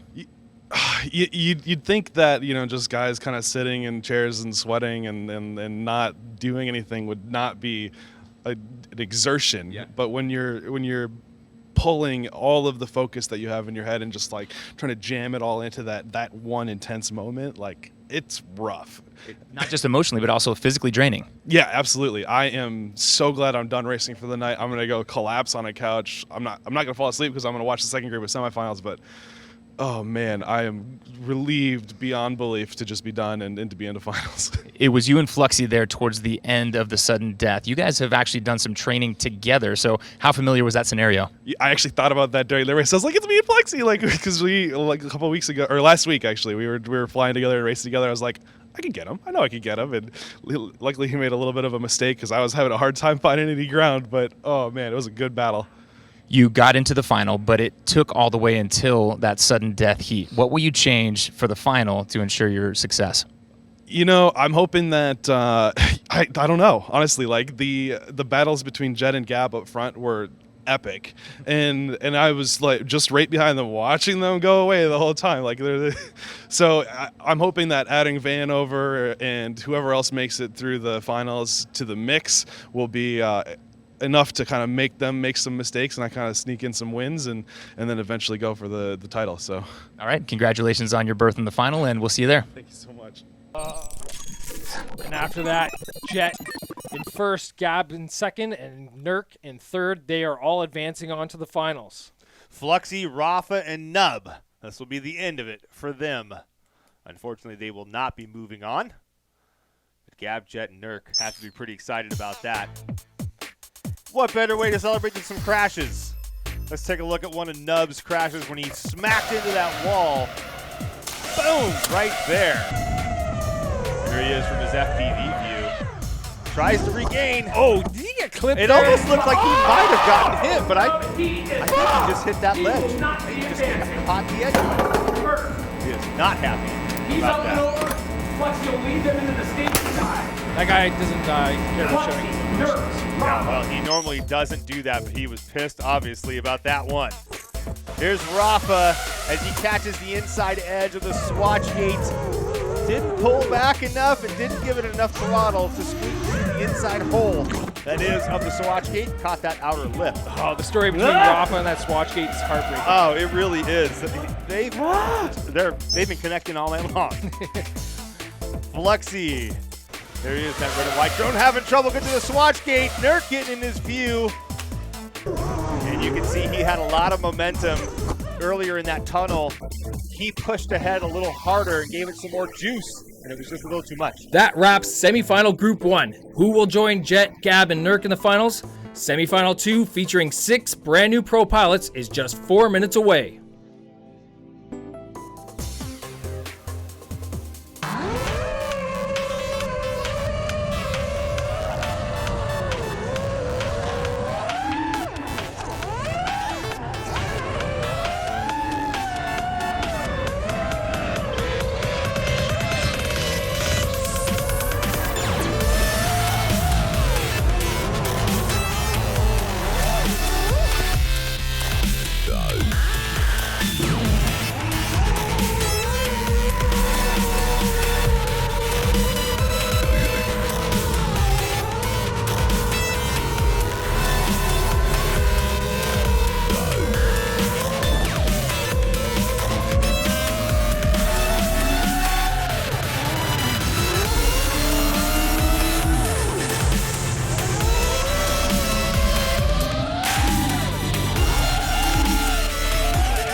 Welcome back once again to the Hard Rock Stadium. We're about to kick off Level 1 Miami Semifinal 2.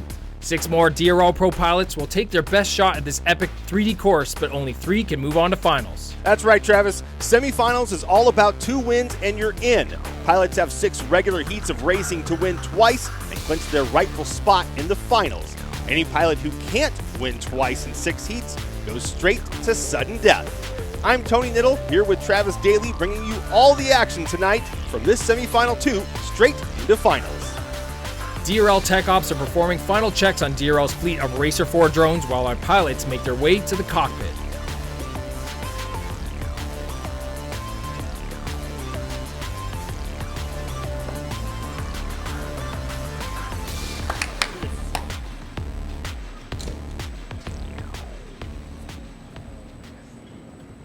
There's Vanover. He's going to be in that disco drone. He's incredibly confident. He's got an incredible training regimen. He's got a lot to prove.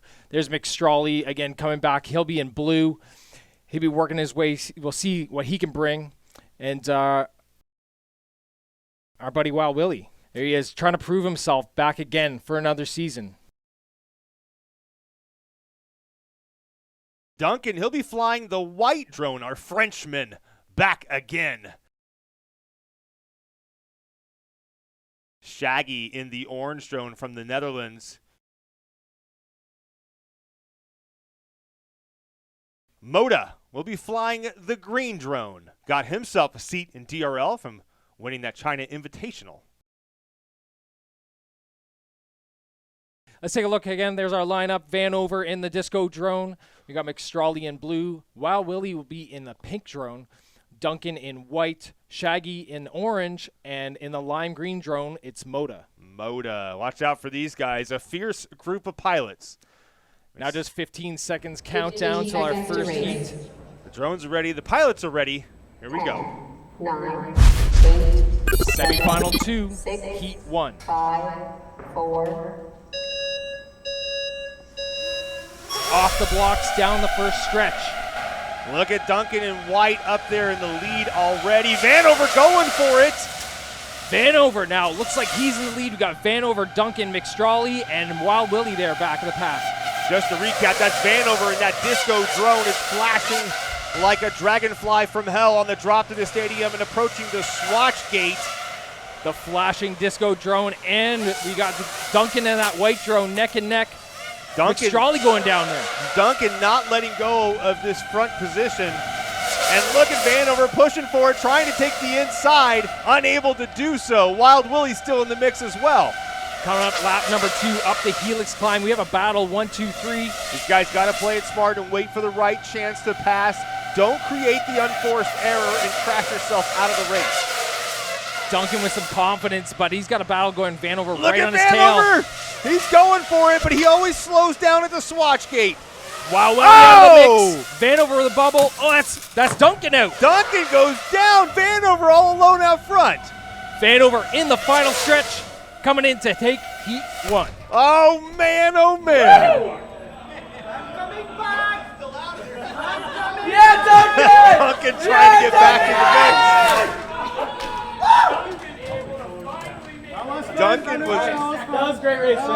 Duncan was actually able to get it back after that mistake at the swatch gate. Let's take a look at that replay one more time as these guys scream down this first haul. 180 yards for that first helix gate.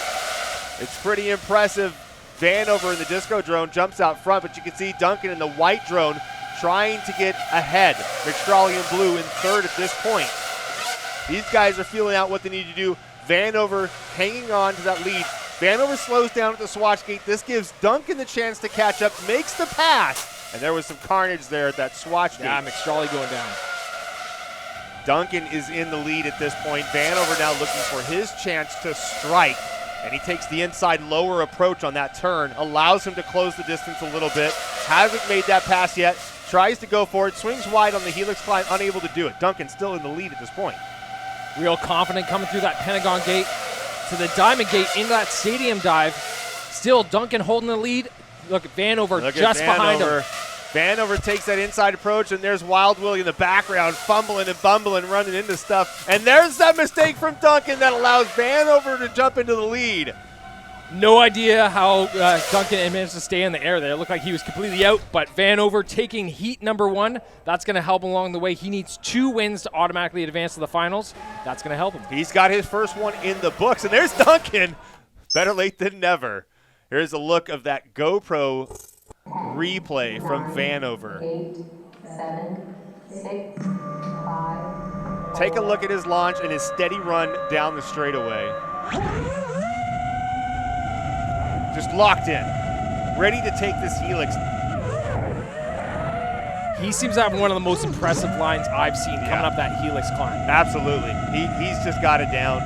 He's got these straights down. The kid's just looking really, really good. This 19-year-old phenom from Texas knows what he's doing as he drops into the tunnel. There's Duncan going ahead of him. Vanover being mature and slowing down for the swatch gate, not risking the crash. Nicely done. I like that about him. got to do it. Not getting too hot-headed there. He knows, even though he's been doing well in the ranking rounds, that he has to, be calm and consistent. Look, Vanover studied these pilots. He studied DRL. He studied the courses. He knows a lot about this stuff. Even though he's a rookie, he knows how Duncan flies. He knows Duncan's very aggressive and cocky with his flights. He knows he's going to make a mistake. He's just waiting for the right chance. At this point, Duncan's still holding a decent lead. Vanover's trying to make the pass, it seems. Tries to sweep in on that dive, unable to do so. Slows down here, makes it through unscathed, but that's where Duncan made his mistake and goes down. Vanover moves into the lead, holds on to it all the way in with no one else near him. He did exactly what he needed to. Wait for the right chance. Now a 2-up. We watch that battle between the two of them. They were definitely a bit of back and forth there. Vanover, multiple attempts through the whole race trying to find a pass. Yeah. What do you think of that strategy for him? It's definitely Duncan doing some incredibly consistent and fast flying. Well, Duncan's always been a fast pilot. He likes to go fast. He doesn't think things, I don't want to say he doesn't think things through, but he doesn't always take the safest approach.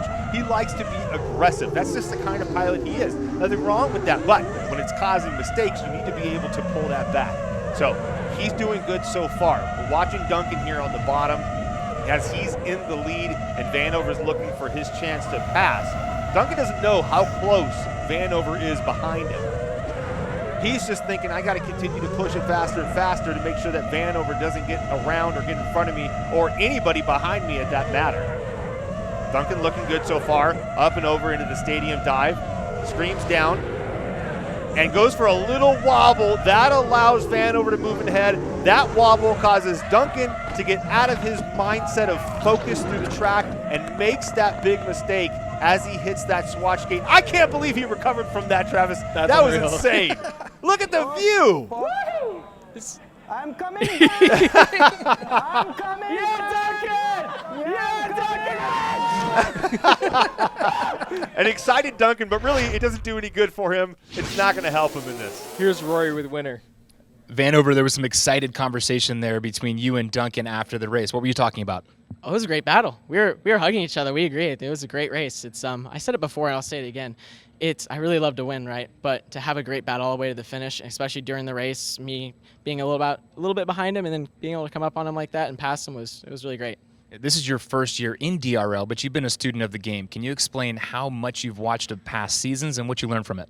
Oh, I've watched so much of the last seasons. I went back before the season this year and I rewatched seasons 2 and 3, and I was basically making sure I understood where all the pilot strengths were, where all their weaknesses were, and also kind of studied the DRL tracks and figured out where the areas that people crash the most.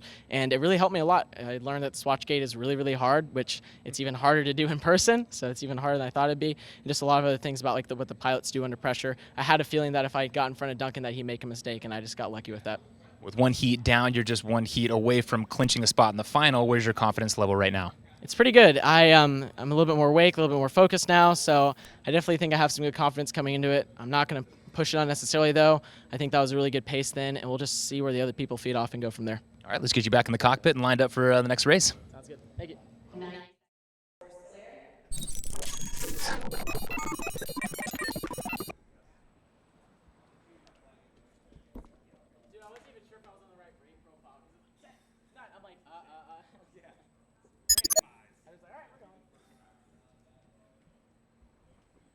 But we definitely need to get more time to be ready. That was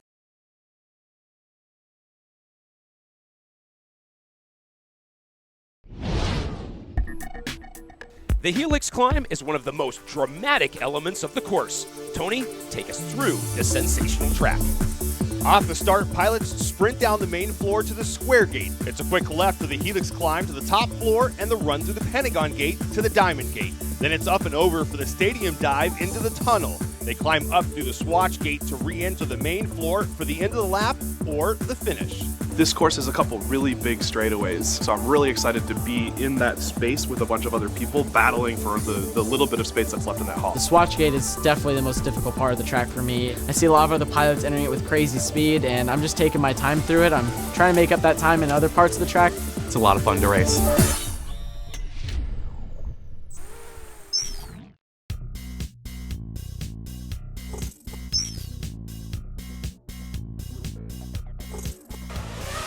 There was that contact in the Swatch gate. Duncan hitting that ledge. going for a crazy spin and somehow managed to escape through the trees of the palm trees next to this gate.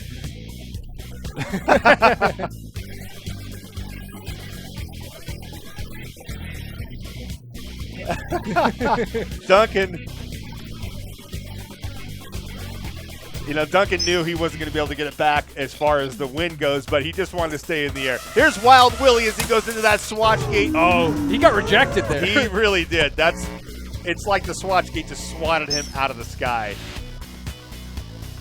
Let's take a look at McStrolly. Up through the swatch gate. Duncan right. What happened there? It was almost as if he flipped over too far before he pitched up to go into that gate. He was too late. He went upside down. Yeah. Vanover happy about that win. Well, Vanover needs one more win. All the rest of the pilots need 2 wins to automatically advance to their finals to avoid sudden death. No one of these pilots wants to be in sudden death. It's a lot of stress.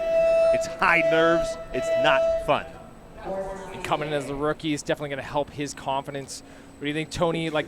Can he show up these guys? They're definitely scared, it seems. Well, he seemed pretty confident. He did mention that he got lucky. Duncan made his mistake. He didn't have to fight him after that. We'll see what happens, but he knows his line. He knows what he's doing. See what happens. Semifinal 2, Heat 2.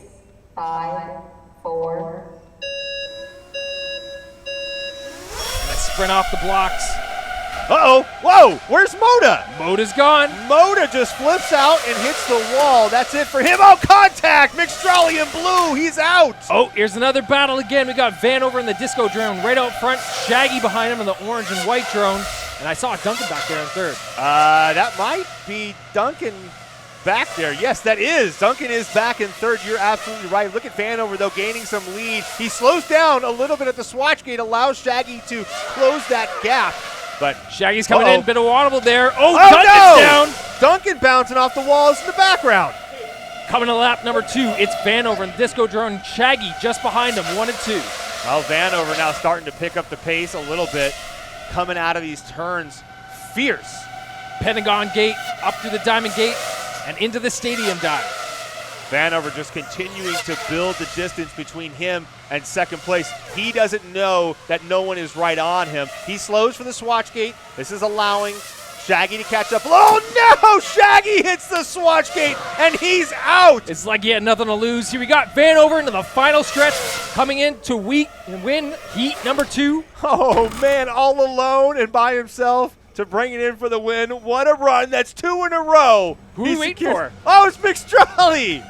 He's still alive out there.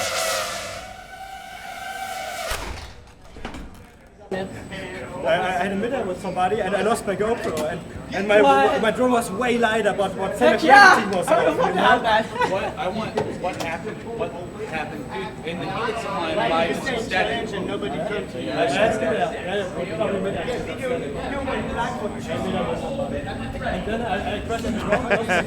Trying to figure out what happened back there in those races amongst the pilots. Let's take a look at that replay as all 6 of these pilots get off the blocks. And Moda just spins out. I don't know if he might have made contact with another drone. And there's McStrolly contact and he goes down. Lots of carnage.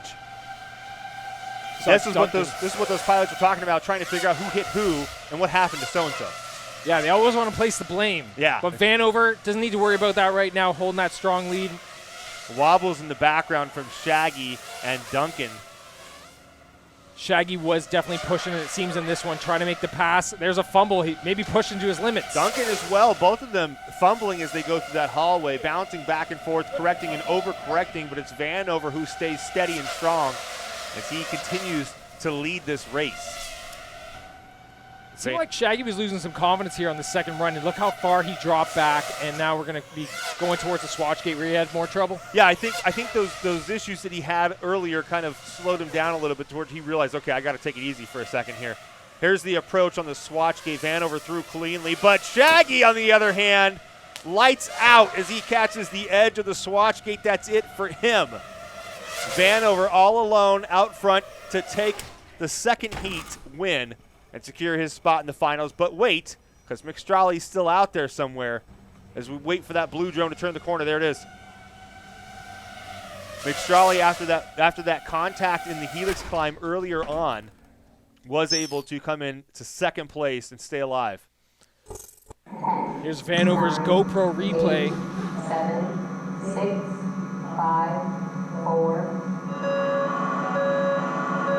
No preloaded launch for Vanover. As soon as that last tone goes off, he's up and away. He is in the front position on the podium, so but you can see that Duncan there was trying to make the pass, pulling ahead a little bit in that straightaway, but then fumbled it on the way up. Vanover's lines are just so smooth and so straight on that stadium dive and sweeping into the tunnel. Slows down, very mature. Smart moves to slow down to ensure that he gets through there without mistakes, without crashes. It might slow him down a little, but he knows how to pick up the pace of the rest of this track. Definitely seems to be working in his favor, right? Yeah. Taking that approach, a lot of pilots are having trouble with that swatch gate, and by making sure you're not in that position, maybe that's helping you out so you can lay back a little bit. I'd say so, absolutely. Smooth runs as he goes from Pentagon to Diamond. Stadium dive and the drop into the tunnel. Vanover just locked in. Slows. That's a really slow crawl towards that swatch gate, and in my opinion, it's a little risky because he could have gotten past, or he could have gotten hit from another pilot behind. He doesn't know who's behind him or not. Well, smart or not, he made it happen and took the win. And I gotta say, it was nicely done.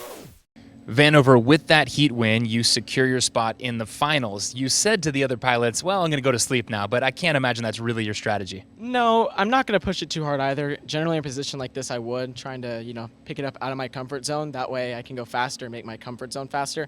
But in this case, I'm really just going to focus on consistency. It's my first DRL event, and I don't want to get ahead of myself too much. So I'm just going to keep doing the same thing I'm doing because that's what seems to be working with all these pilots. And if I can hold on to that, maybe make that consistency even more, then I think I got it.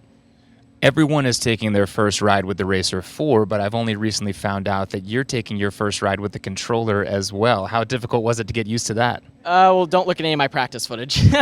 But yeah, I had to adjust the controller. I think I'm on a different rate profile, but it feels really good, so that wasn't too big of a difference for me. But yeah, I'm adjusting the controller, basically figuring out where the stick ends are. So as long as I don't have to make any major corrections or any sudden corrections, I'm pretty much fine. It's just when I have to correct or get hit, my instant reaction is now different because the stick is different. So I just got to be really cognizant of that and make sure that I don't overcorrect when I'm flying. But it feels pretty good right now. I'm happy with it. Well, it looks pretty good too. Congratulations on making it to the finals, and we'll see you for the rest of the semis now.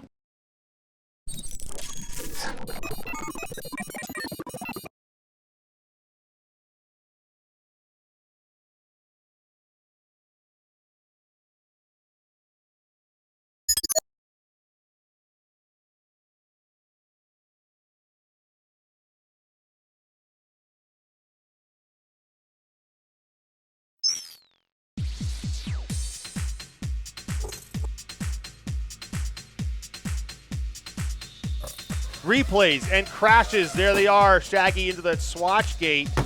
These are the reasons why we're seeing so many guys not finish the race. Exactly. Shaggy just having a hard time making it through that swatch gate. Duncan pulling his goggles off. Everyone pulling their goggles off from these crashes.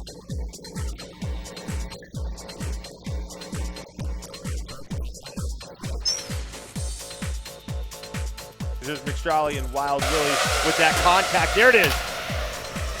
Exchanging blades as they go through that helix climb. Wild Willie falls to his death essentially, and McStrawley goes off. Yeah, I didn't see where Willie went.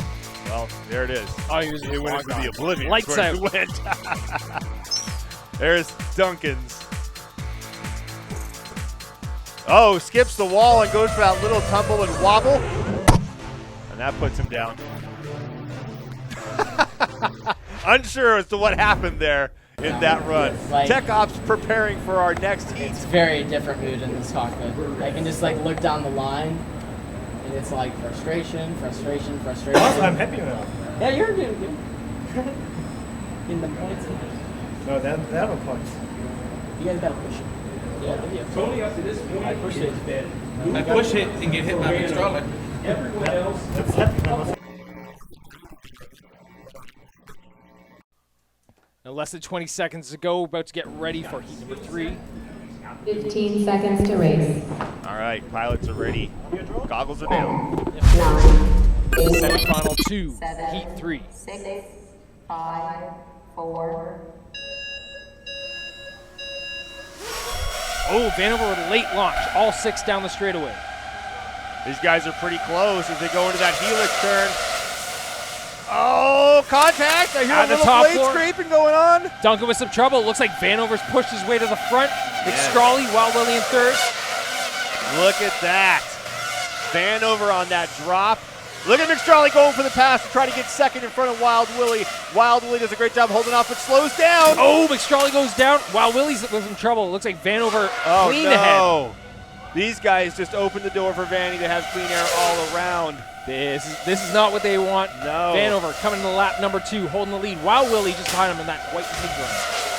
I wouldn't expect to see Vanover slow down or give them any bit to work with. He's going to try to continue to push it through this race, even though he's in first. He's already got his advancement to the finals. He, again, wants to block these guys and put them all into sudden death if he can.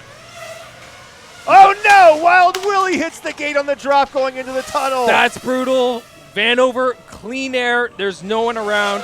He's going to come in here and take heat number 3. Man, a familiar scene here as we see Vanover come to the finish by himself. I almost had it. Yes. I stayed like 10 meters, like 1 centimeter behind him. It was really close. It was good.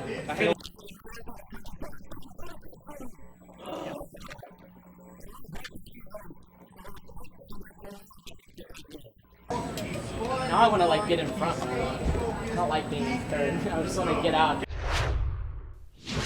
Take a look at that replay. I want to mention real quick, Vanover now has gotten slower and slower in these heats. Started off heat number 1 with a 112.5, went to a 114.7, and now a 115.7 as these guys crash out and leave him by himself.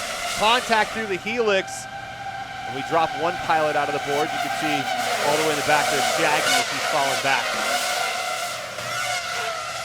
Vanover in that disco drone, approaching the swatch gate, slowing down ever so much, allowing McStrawley to pass Wild Willie. McStrawley hits the swatch gate and bumps into Wild Willie, sending Wild Willie off his line, but he's able to get back and hold on to second so far. Coming to the lap number 2. I thought I saw Moda back there, but I think I just heard him crash. Yeah, I think that was exactly what that was. There's Vanover in that disco drone out of the helix. And on that straight, Wild Willie just behind. Wild Willie now realizing, okay, I'm in second. I've got some distance between me and Vanover. I got to figure out how to get this distance closed. So he's going to try to do it on this drop. As he comes in hot, he overcorrects and smacks into that gate.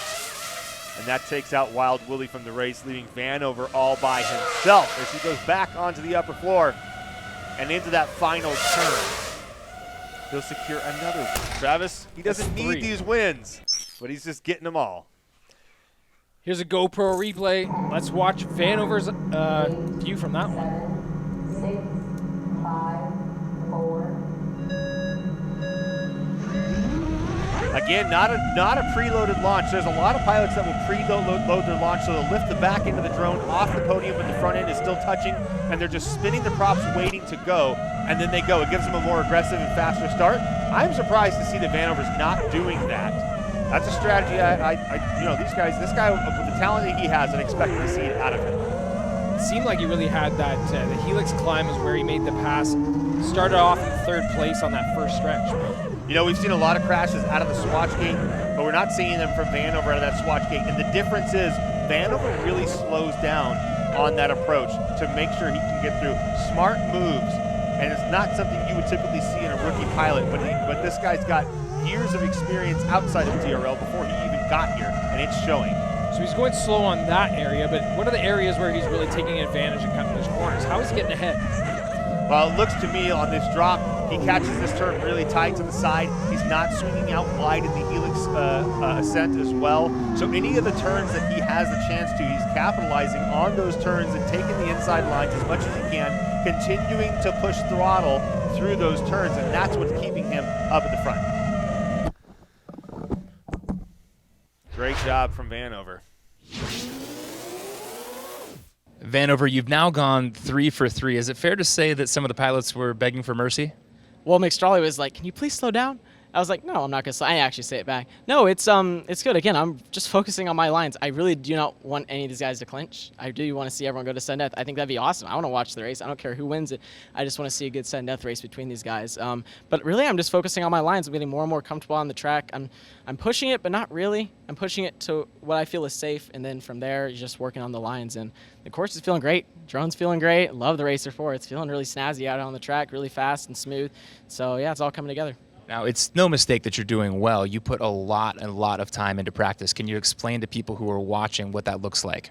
Oh man, I'm really, my work ethic, especially, I'm not trying to brag about it, it's just when I got this opportunity to be on DRL, I took it up 5 notches, because that's what you have to do to be on a world premiere like this. All these guys are fantastic pilots. So getting up early in the morning, flying as many packs as I could, usually cycling each twice, going to work middle of the day, and then coming home and cycling through the packs again.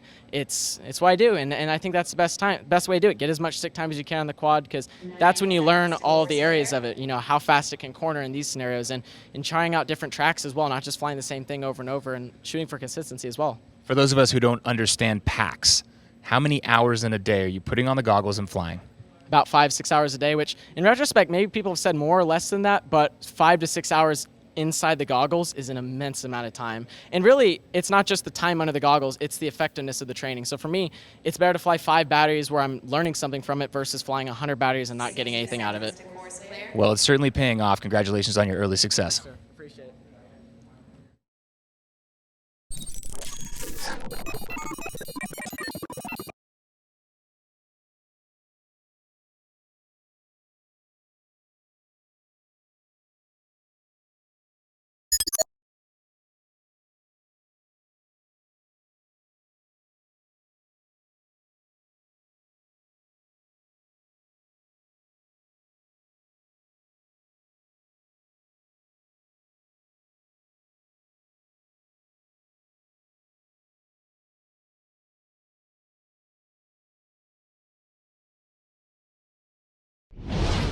They're all flying identical drones, but we see some pilots consistently faster than others off the platform.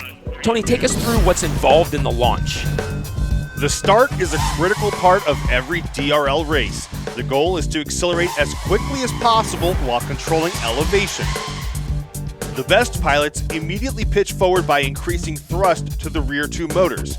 Some even preload, which is legal as long as the nose of the drone stays on the platform. Now full throttle is applied so the drone races forward at top speed and at the perfect angle. The balance of pitch and thrust must be managed carefully. Too much pitch without enough throttle and the drone flies too low. Too much throttle without enough pitch and the drone flies too high. The best pilots coordinate pitch and throttle to race at top speeds with a constant elevation.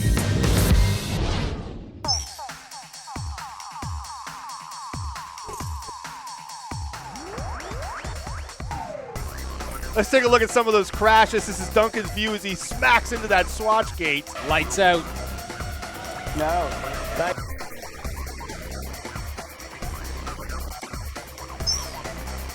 McStrolli in that blue drone. And there he is, falling victim to the swatch gate once again. Wild Willie and him actually connecting with each other as they go through there. Here's Wild Willie's view.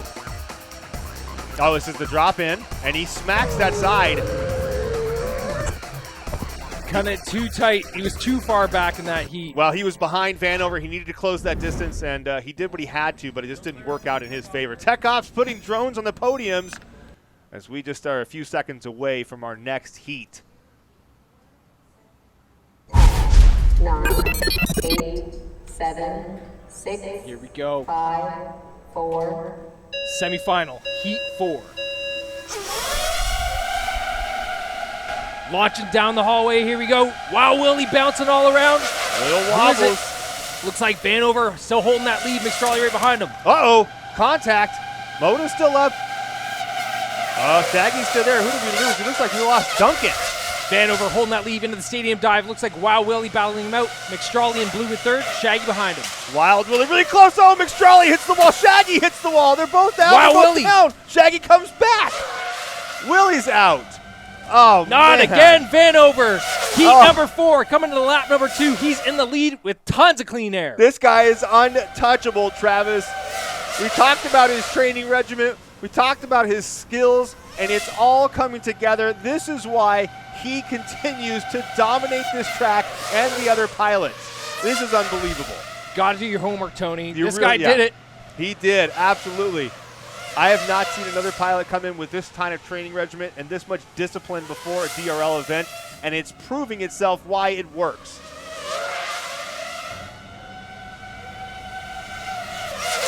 Get used to that name and learn how to spell it. 4-4, boys.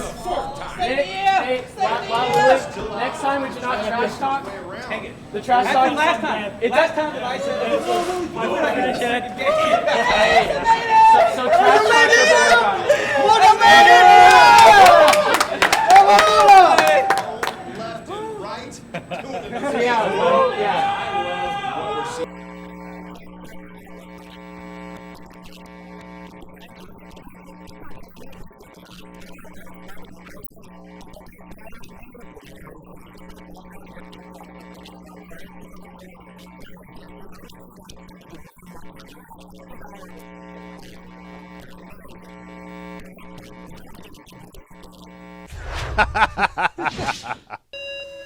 Let's take a look at that replay. Vanover just killing this track. Little wobbles there from a couple pilots as they go unsteady approaching the helix climb. And there was Duncan's crash as he flies off the course, lights out for him. Did so well in that early heat, and then just pushing it, like hoping to get that win. He's getting reckless. Look at, here's Wild Willie in that pink drone trying to get in front of Vanover. That's what he was talking about right there. He gets in front of him and then hits the swatch gate. All he had to do was just slow down a little bit to make it through. And all the rest of the carnage that ensues thereafter. At least Vanover got a good look at Wild Willie's pretty pink drone. Just for a second. Wild Willie Vanover finds himself in the front all alone with no one around for him to just fly through this course as if it's a leisure hour. He's still not slowing down, though. Again, he doesn't know how far back these pilots are from him. They may be right behind him for all he knows. So he's still continuing to push it where it counts. He slows down where he needs to. Smart moves as he makes those transitions through that swatch gate and up and over that floor. He's probably hearing some crying. The pilot sitting next to him. Oh, I'm sure. So, yeah, absolutely. You're going to hear the pilots talk around you. When they go out, they make it known. And we're looking for Moda in that green drone. Come on, Moda. Who avoids some of that carnage and makes it in for second. Let's take a look. Another GoPro replay from Vanover. We're going to see some amazing smooth lines here.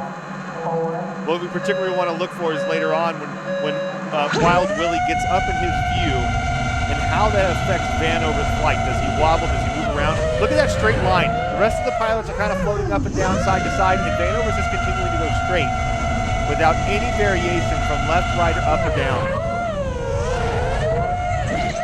This guy's just amazing. Just full throttle down that stadium dive. Oh, that slight wobble right there allowed Wild Willie to move up ahead, but then Wild Willie makes the mistake, doesn't slow down enough. Vanover, he was lucky to make it through without hitting something. Yeah, look at that carnage. I guess I see props flying right in front of him. I'm surprised he was able to make it through untouched, but he does. I think it's because he has very little variation on his movements. He is just a solid, smooth pilot, Travis. I'm incredibly impressed, but we knew we expect a lot from this kid, and he's definitely proved himself here. Yeah, absolutely. And he's just stealing the show away from the rest of these pilots, not giving them the chance to get a win on the board and secure their spot in the finals. He wants them all to go to sudden death, and he's doing exactly that. As it comes into the finish for his 4th win in a row here in semifinals. Here's a 2-up of that battle.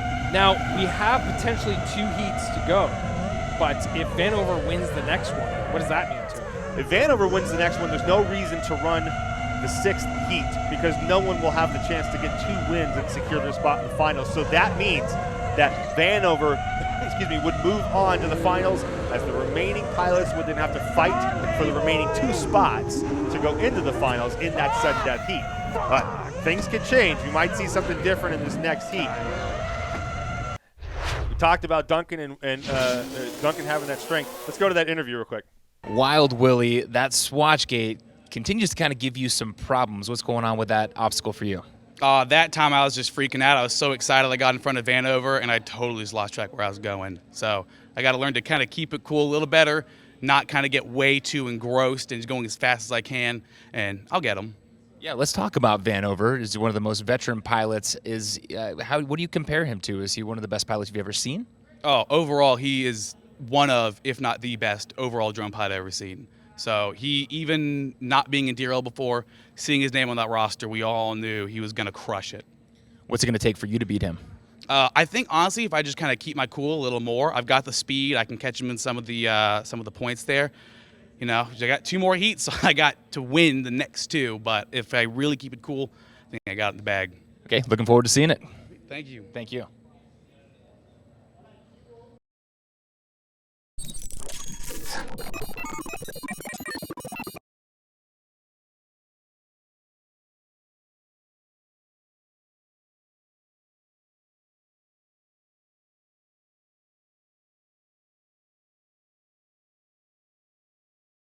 That means a lot of pressure for those 5 pilots as they go into that sudden death heat, and it just gets worse and worse as it goes on because they'll be fighting for only 2 spots left. But we got 2 heats to go. It may not happen. There's Duncan's crash. There's his view of that crash. A little wobble, and he smacks the edge of that green gate outside the Helix climb. Let's go to Wild Willie's crash in that swatch gate. Up he goes, and down he goes. Yep, there was his brief moment of glory as he passed Vanover and then went straight into the swatch gate. That was it. Lights out. Battery went flying. Duncan, having just crashed before that, welcomes him to the No, not the swatch swatch gate, not the swatch gate. That thing will get you.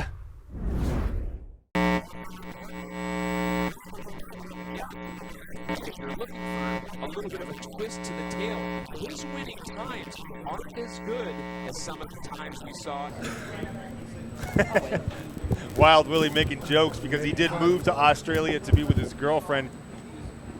That right there makes me want to go out and fly fast, but I gotta resist the urge. Let's go back, take a look at those colors. Vanover in the disco drone, McStrawley in blue, Wild Willie in the pink drone, Duncan in white, Shaggy in orange, and then the lime green drone, it's Moda.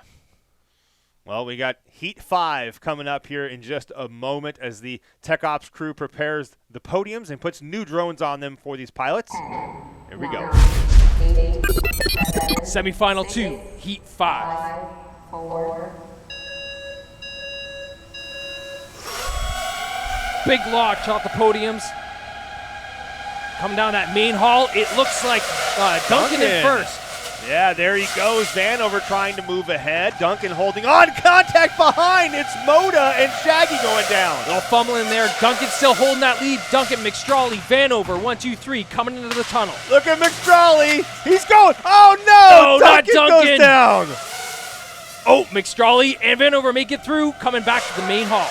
McStrawley letting Vanover go by. He's just behind him. It's him in the lead. McStrawley in second. Coming into lap number 2. McStrawley's really got to pick it up here. He's got to find his mark on these turns. He's got to take the inside and capitalize. That's the only chance he's going to have to make these passes. You can't do it on the straights on this track. Vanover still holding that lead, coming into the stadium dive. Here we go to the tunnel and to the swatch gate. Watch McStrawley as he gets close to the swatch gate. He's got to make something happen. He's running out of time. He goes for it. This is going to be close. He got it. Oh, Vanover takes it back. Here we are at the final stretch. Vanover holding that lead. You tried, buddy. You tried. All go to sudden death, boys. And with that win, that was good. I thought you were down when you were screaming. I'm like, oh, he's down. So I pulled it back. And then when you went through the dive, I'm like, oh, I hate you. I hate you. You tricked me. That was good. You tricked me. Oh, damn, I'm gone. You should have been like, I'm done. I thought I pulled back. Why did you do?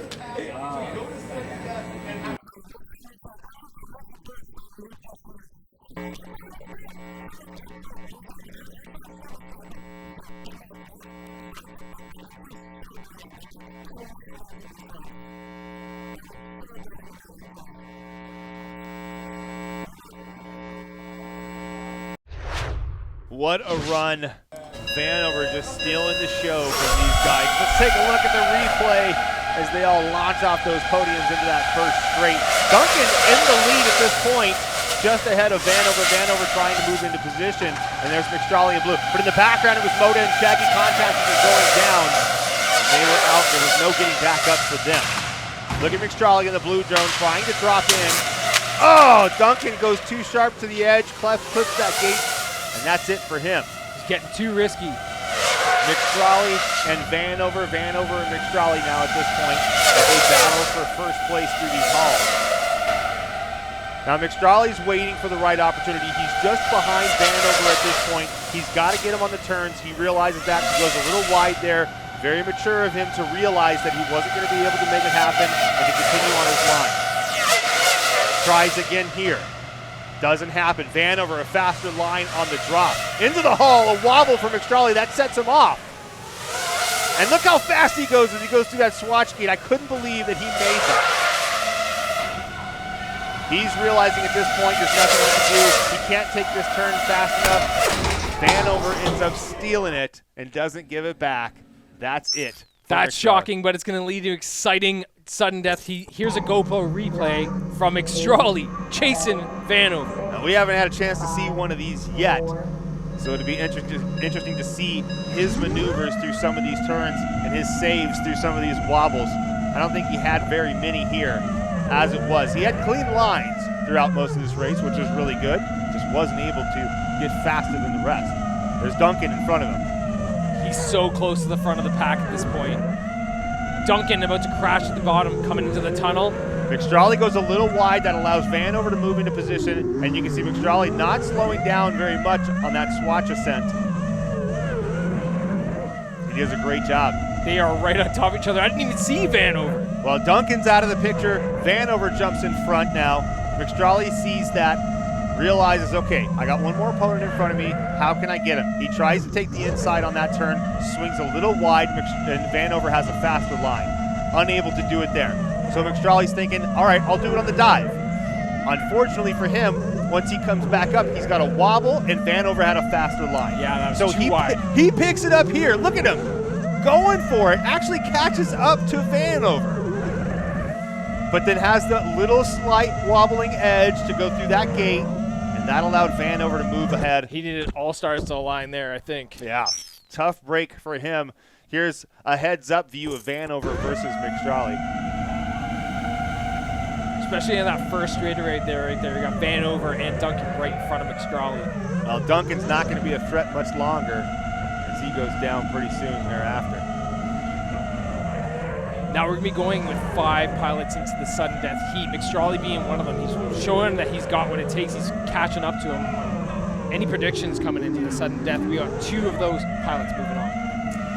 Yeah, I mean, McStrawley and Duncan have been the 2 that have shown the most promising aside from Vanover, obviously, within this semifinal group. So I would have to be, the smart bet would be put it on Duncan and McStrawley. They've been the 2 that have been the closest to Vanover so far. Wild Willie had his chances. I think he's just having a lot of trouble getting through that swatch gate. He's not able to put the pieces together, and it's just not working out for him. I'm going to say Duncan and McStrawley. Nerves are high in a sudden death, too. I'm imagining you're seeing Duncan pushing his limits when the stress is there on these heats once he started crashing out, and hasn't been looking too good in his favor. Well, here's the thing about sudden death heats, Travis. It's 2 pilots are going to go on, and the others are going home. Any one of these guys can get it. One little mistake, and somebody who you wouldn't expect to be in the mix out of nowhere. So who really knows as we go into sudden death what's going to happen? Here's Rory with the winner. So a little banter there with McStrawley. He kind of fooled you. What happened there in the last lap? Well, I saw that we were in a battle, right? I wasn't actually in first as early on as I would have liked to been, but it was okay. I kind of wanted to trail a little bit and just take my time. These guys were pushing really hard because it was basically their final chance to clinch. And part of the final lap, and we're entering the tunnel, and I'm hearing him say, "I hate you, Vanover." He's going, thinking he's crashed. So I slow it way down because no need to mess up the swatch gate. And all of a sudden, this guy comes through above me, and I'm like, okay, that's cute. And I just basically full throttled, completely blind into the entry and just got back in front of him, which is kind of cool. I wanted to try that line anyway, so now I know I got it. That was good. I like the little bit of banter. It doesn't, as Willie just learned, it doesn't phase me very much because if anything, it just motivates me and just tells me basically where you are on the track and what's happening. Yeah. Yeah, this semifinal was outright domination on your part. You said there's a rule you live by, and we haven't seen the best Vanover yet. Well, arguably not. I mean, this is a rule that I try and hold by, which is you never show what you're capable of until the final race, because the moment you show your cards, you're vulnerable, right? So it's really important. It's, in this case, all I'm trying to do is stay ahead of these guys. There's a little bit of that fifth gear still left in me that I'm just saving. Some of the lines I could clean up and tighten. Don't need to do that right now. It's unnecessary to risk a crash when the whole goal is to make all these guys go into sudden death. So we're going to save fifth gear till the final, and hopefully fifth gear is enough. Despite the fact that you are doing so well, I know you still look up to a lot of these pilots. Is it impeding your ability to make friends by how well you're doing?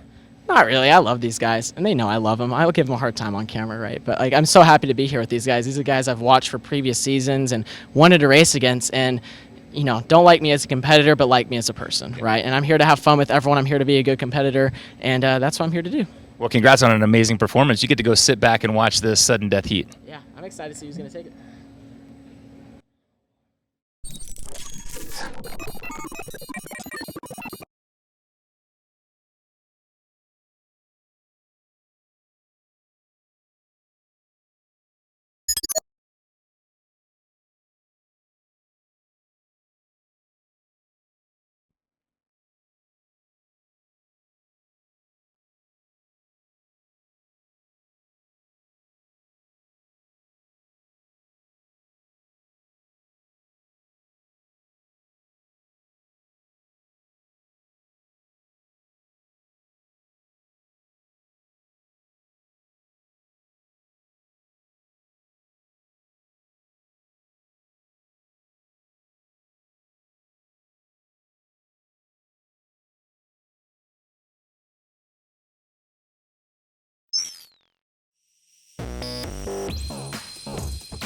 Here are some crash replays. Let's lighten it up a bit. Duncan taking the stage first as he drops into that tunnel and smacks the light.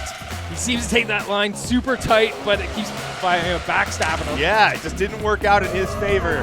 Here he is from his first-person view as he drops in, takes it really tight, tries to get the edge.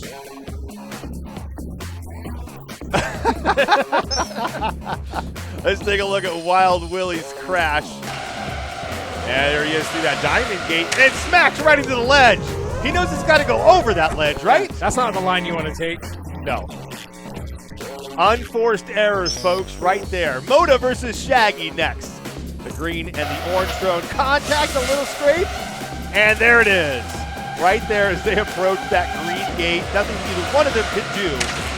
Right into that, look at, he actually hits, Moda hits the side of the gate, which then hits Shaggy, and the both of them go down. And then Shaggy circled back and then hit the gate. What a mess. What a mess. Moments away from our sudden death, where 5 pilots will go up against each other. The goggles are getting checked, drones are getting checked, reset on the podiums, and the nerves are ramping up, Travis. My nerves are high right now. Yeah. I got no idea who's going to take this one. This is going to be a battle. Well, looking at the previous heats, like I said earlier, Duncan and McStrawley were the 2 favorites going into this. Obviously, Wild Willie wants to prove himself as a winner. Every one of these guys does. Let's see what happens as we go into our sudden death heat. Flag is down. Semifinal 2, sudden death. 8, 7, 6, 5, 4. And they're off the podium, straight down the hallway. Moda with a fumble. He almost skipping the ground. Looks like he pitched too far forward, tried to go too fast, and skipped. Duncan McStrawley in the lead right now. The white and the blue drone coming through the Pentagon.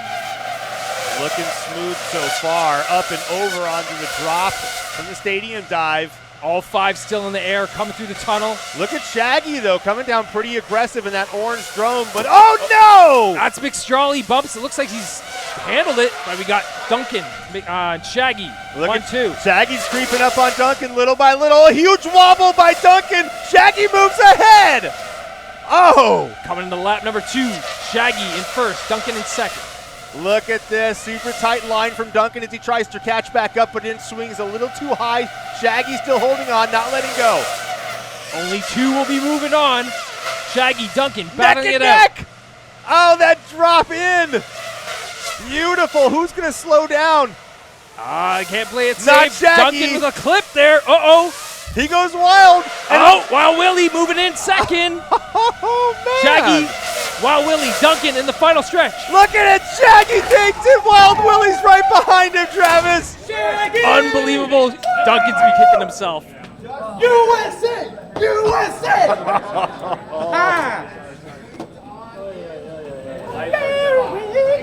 You never know what's going to happen in a sudden death. That's how you hit him with the old 1-2, donkey. I read it just like faster.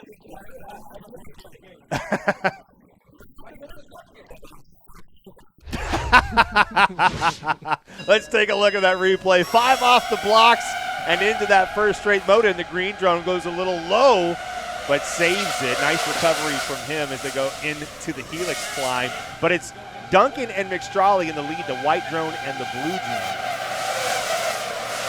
Unbelievable. At this point, all 5 still in the air. Coming in, we're seeing that battle. Those guys, it was 1 and 2. They didn't need to play it so tough. Duncan's definitely pushing it, but he's got no idea how far those guys are behind him. Yeah, that mistake right there from McStrawley. He tried to go a little too fast through that gate. Would have been a nicer, better idea for him to slow down a little bit.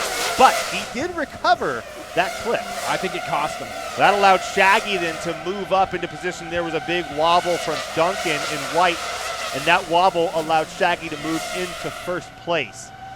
Now, keep an eye on Wild Willie in that pink drone. Watch Duncan in the white drone. Duncan trailing on Shaggy, trying to find a way to catch up. Takes the inside, drops in. Both looking good so far. At the swatch gate, there's a click and a contact from McStrawley went down too. From Duncan in white as he hits the swatch gate. That allowed Wild Willie to move into position for second, and he did not let it go. What a race. Beautiful. That was fantastic. Let's take a look at a GoPro replay from Shaggy. 8, 7, 6, 5, 4. No preloaded launch from Shaggy as he screams down the straightaway. And you can see Moto there as he goes slow to the ground. Shaggy with a nice transitional turn through the helix climb. He handled that really well. Yeah, he's definitely seemed to be playing it safe here, but it's going to pay off in the long run. But here he is, like back in 4th place. Yep. Now 3rd, I think. Shaggy taking the right side as he goes into that swatch gate, hooking left through it, not slowing down as much as a typical pilot would have done. Oh, almost catches the outside wall on that straight after the turn. Really risky. Passed in the hallway there. I think it was Duncan. That was Duncan. Remember, Duncan went for that wobbly fumble movement, and that allowed Shaggy to move up into position. Shaggy now by himself in the front. He slows down. He lets off the throttle quite a bit on that turn, and that allows these pilots behind him to start to catch up. Duncan's right behind him, remember, coming into the swatch gate. This is where Duncan has a fumble, lets Wild Willie pass him. That's right. Shaggy's still holding on to the lead as he goes up to the next floor. At this point, Wild Willie is just behind him, and Duncan has screwed up royally. Great run from Shaggy. It really just was. Nicely done. I would have liked to see him pull a little faster in some of those turns. He seems to be letting off that throttle. It's not necessarily a bad thing. It might be a smart move on his part. Here's a 2-up of Duncan in white on the bottom and Shaggy in orange on the top. Both approaching that Pentagon gate. Now the diamond. Shaggy having a smoother line. Duncan looking a bit more erratic. Seems to be kind of snapping around. I love watching him fly, though. He just takes such risks, but it definitely hurt him in the long run. Yeah, I would say some of those risks are a little unwarranted, and I think they're too risky, and that's what's giving him problems. That was a fumble right there on Duncan's part. That's where Shaggy got ahead. Coming up to the top level, here we are following Shaggy's view on top through the Pentagon gate. Shaggy holding that lead through the diamond gate and into the stadium dive. Shaggy certainly with the smoother line as he continues to work these elements, takes the end of one element into the beginning of the next element, threading them together. That's a smart way to take these turns. and he's just holding it so smoothly. Yeah, Shaggy, much smoother on that heat. Absolutely. A well-deserved win for Shaggy on that one. Let's head over to Rory with the winner. So, Willie, it was kind of hard to tell from your reaction in the cockpit if you're happy about this or not. How are you feeling? Oh, I'm ecstatic. I hate sudden death with everything in me. I mean, it is the worst possible feeling to be in that race, especially because I know my strengths, I know my weaknesses, I know if I get out front, I'm going to have a midair. So I have to stay back, and I have to pass at the last second, and it's so nerve-wracking. In the last turn, you know you got to push it, and if you mess up, you go home. Do you think that the rest of the pilots underestimate you? You know, I don't really know. Some say that they don't, but I do think some underestimate me, especially ones like Duncan, but, you know, go ahead and got to prove them wrong sometimes. So is that an advantage for you? Yeah, it is sometimes, especially because if you hear, oh, you know, Duncan's just got Shaggy in front of him and me behind him, sometimes we think, oh, well, you know, there's no point in, no one's going to come past me, but, you know, if I can pull it out at the last second, that seems to be what I do best. You've managed to be one of the best pilots in drone racing, despite the fact that you were pursuing a career or a degree in aerospace engineering. How have you utilized the extra time for training since completing that degree? Oh, I have done a lot of drone flying in general. I mean, not even just training for the DRL race, but even outside training, normal flying, going out and having fun, stuff like that. Any stick time really, really helps, especially when you do a bunch of different flying, because DRL is so diverse in the tracks and the skill set you need. You can't just really focus on one thing. Well, congratulations on clinching and shaking that monkey off your back from the sudden death. Oh, I am so ecstatic. You have no idea the amount of pressure that you get relieved when you hit that finish gate. All right, well, we'll see you in the finals. Absolutely.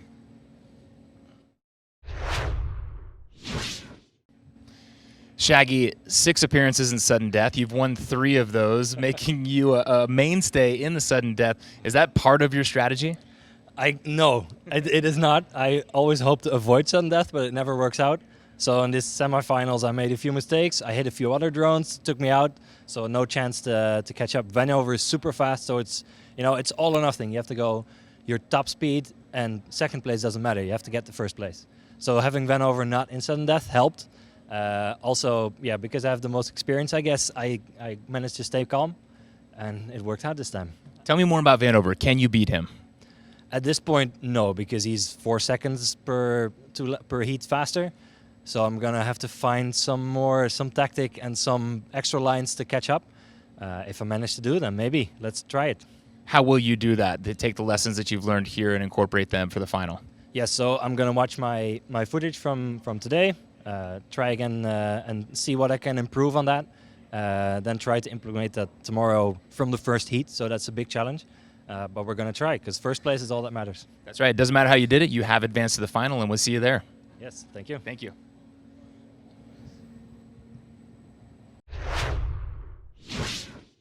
That does it for semifinals action here at Level 1 Miami. Level 1 finals are just moments away, and this finals group is stacked. It sure is. We'll see rookie sensation Vanover and veterans Shaggy and Willie from this group join Jet, Gab, and reigning world champ Nurk from Group 1. Duncan, McStrolly, and Moda are done for the night. Finals racing is up in less than 5 minutes. Keep the stream open while we count down with some epic freestyle from Dr. Gab 707.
Welcome back to the Hard Rock Stadium, home of the Miami Dolphins here in the heart of Florida. We have made it to the finals. Just 7 more heats of 90 miles per hour plus racing will determine the winner of Level 1 Miami. This is the season opener of the 2019 DRL Allianz World Championship, and what an opener it's been. Rookie Vanover already shaking things up, going 5 for 5 with heat wins and semifinals, but we've also got 2 world champs and an all-time podium finisher in the mix. I'm Tony Niddle, here with Travis Daly, and to kick off tonight, these pilots are looking for just one thing, a win. That's right, finals racing is all about getting one heat win at any point in the first 6 heats. Just one win ensures our pilots a spot in the 7th Golden Heat. I can't believe I'm literally sitting like next to you guys. This sounds so cheesy, but like watching it on the show from third person and then sitting here and like looking left and like seeing the backdrop and everything is like freaking me out right now. It's awesome. This radio's great. It's gonna be fun. Respect to the elders. In the disco drone. Let's take a look at those colors. We got Vanover in white, the Disco Drone, Jet in red, Gab 707 in yellow, Shaggy in orange, Nurk in green, and Wild Willie in pink. Now, Tony, why don't you tell us a little bit, what do you think to expect here? We got Vanover, that rookie. He's been doing incredibly well. We have the veterans. They know they have the skills to do it, but they seem to be shaking a little bit, seeing what Vanover has to take. First finals race for him is pretty exciting. The nerves are high. Let's see what happens. Here we go, finals. Heat 1. 5, 4. And they're off the podiums, off the early stretch. It looks like we have Vanover with an early lead. Contact. Pilots already going down. Got Shaggy through the square gate in the top level. Looks like we have Jet holding the early lead. Look at these guys streaming along these turns. Vanover's moved into the front. Gab's just behind him, and Jet in third.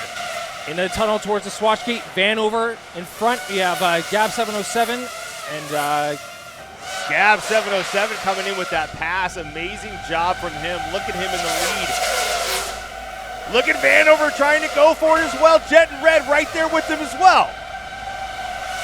This is a tight group, Travis, as they go into the turn. Lap number 2 onto the top. We have Gab 707 still up front.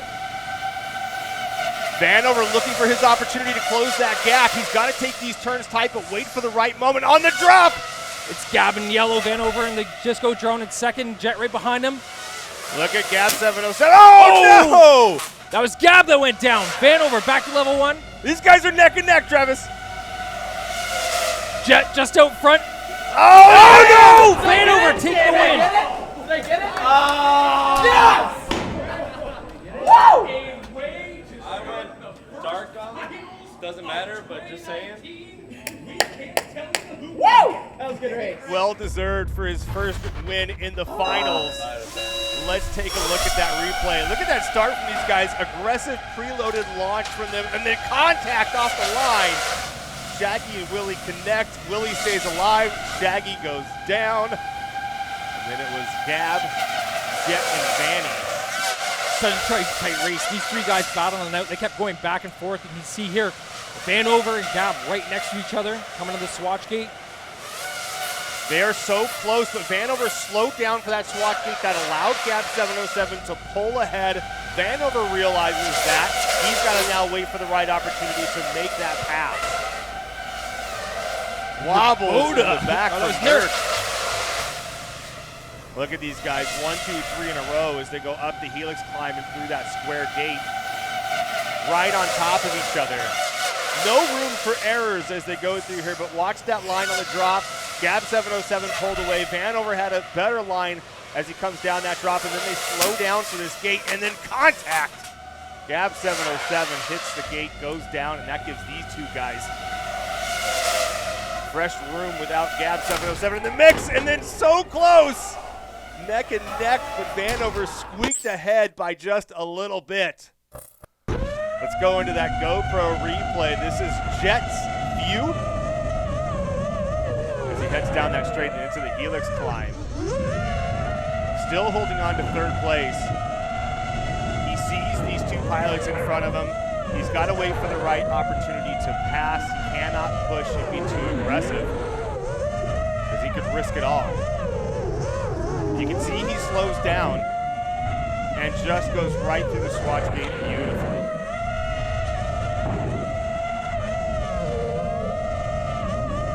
He's thinking, he takes that turn right on the inside line, wants to try and get ahead of Vanover, but it wasn't good enough. Vanover was still pushing some hard throttle, even though he was playing a wider spot. Yeah, Jet trying to come up here.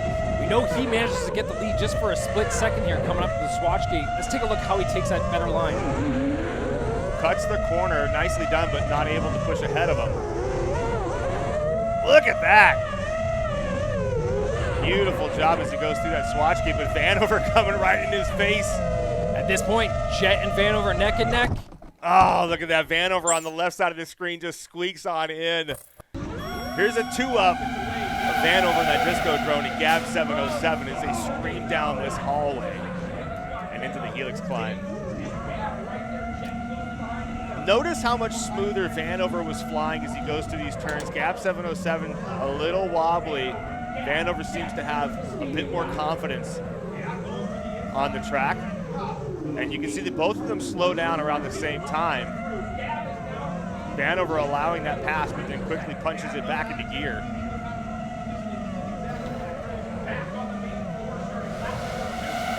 I'm looking at the smoothness on their straights. I'm looking at the smoothness through their transitional turns and who's taking that tighter line. Vanover definitely proving his smooth lines, but Gab at this point still holding the lead, coming through the diamond gate into the stadium dive. Gab 707 just seeing glimpses of, Vanover seeing glimpses of Gab 707 in his view. And there's Jet, just pulls out right in front. Oh, man. Here's that race to the finish. Gab with a tough crash there at the swatch gate. See Gab. Did I get it? Did I get it? Let's throw it down to Rory, who's with the winner now. Vanover, that is exactly what DRL fans want to see, but it happened so fast it was hard to tell what happened. Walk me through what happened from the stadium dive. From the stadium dive, I saw Gab, and I knew I needed to take the inside line, which I did. It was basically us neck and neck, and then my swatch gate line was just a little bit quicker. And then Gab must have made a mistake or something. I thought I was good, and all of a sudden I saw Jet's LEDs in front of me. So I just took the turn into the stadium tight. He was still ahead of me.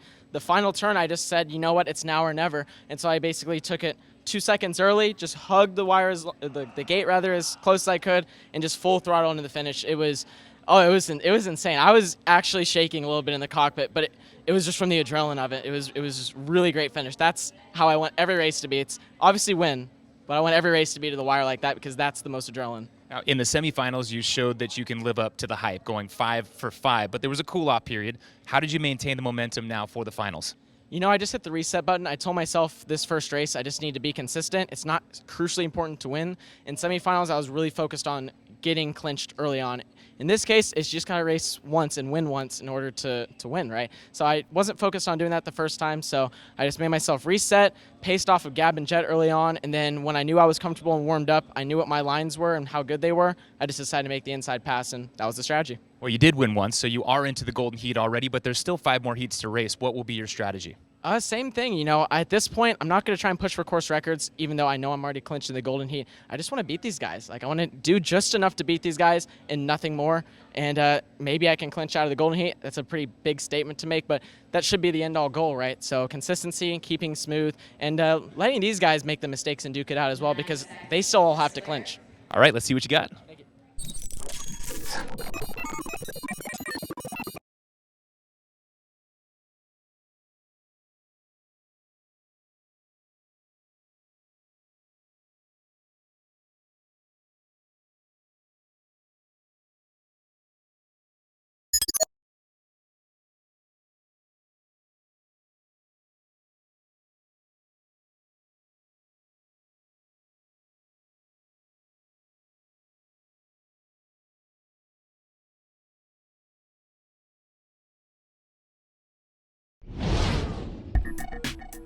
The helix climb is one of the most dramatic elements of the course. Tony, take us through this sensational track.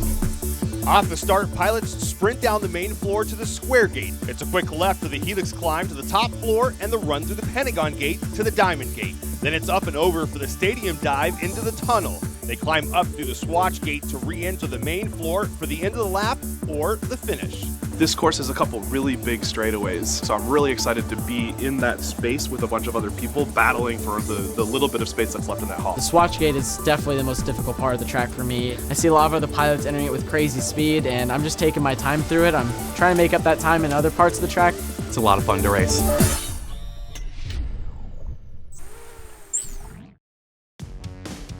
Let's take a look at those crash replays. Here's Gab 707. Now Gab 707 slows down and ends up going just a little wide, catches that back lip of the swatch gate, not able to squeak through. He did not pull back in time and give himself enough throttle as he goes through that. So you can see he slowed down, and that slowdown was just a little too much, not able to give him the elevation needed. Here's Shaggy. Shaggy off the launch. Oh, he clipped Wild Willie. Shaggy and Willie connecting and tangling those props together. And typically the drone on the bottom is usually the one that goes down and doesn't get back up. In this case, That was really fun. Finals every time. I was slowly reeling. I was like a good 10 feet back the whole time. I was slowly reeling you guys in. Slowly reeling him in, so he says. Or was it that? Or just the fact that these guys were slowing down a little bit on some of these turns? I don't know, but Jet had a different view. 8, 7, 6, Finals, 5, Heat 2. 4. They're off down the main stretch. Jet had a great launch, very aggressive. As he gets to the front of the pack, smart move for him to get up front early on and hold on to that. Less distractions for him. Yeah, Jet, Vanover, Wild Willie to the Pentagon gate. Nurk's just behind him as well. Look at Jet and Vanover. Vanover, watch him. He does slow down at these swatch gates. Oh! Jet crashing out in the swatch gate. Vanover holding the lead, coming back in the main level. While Jet just opens the door for Vanover, he jumps to the front of the pack with clean air all around and no distractions. That's what Vanover wants. Vanover, huge lead coming in the lap number 2 up the helix climb. He knows he's out there all alone in the front. He hears these guys chat. He hears them talk in the background. He's figuring out that he's up there all alone with no one nearby. Now, he doesn't realize how far back the rest of the pack is. They could be close, but he's going to continue to not worry about that. That's a smart pilot. Don't worry about the rest of the pack behind you. Worry about your course line and flying your own race, and that's what he's doing here. And Vanover at the final stretch, wide open, all alone, takes the win. Shaggy, Wild Willie, 2nd and 3rd. Gab in 4th. That was really, you were going at it. You were going fast. He was going fast. Vanover talking about how fast these guys were. Here's a replay for heat number 2, Tony.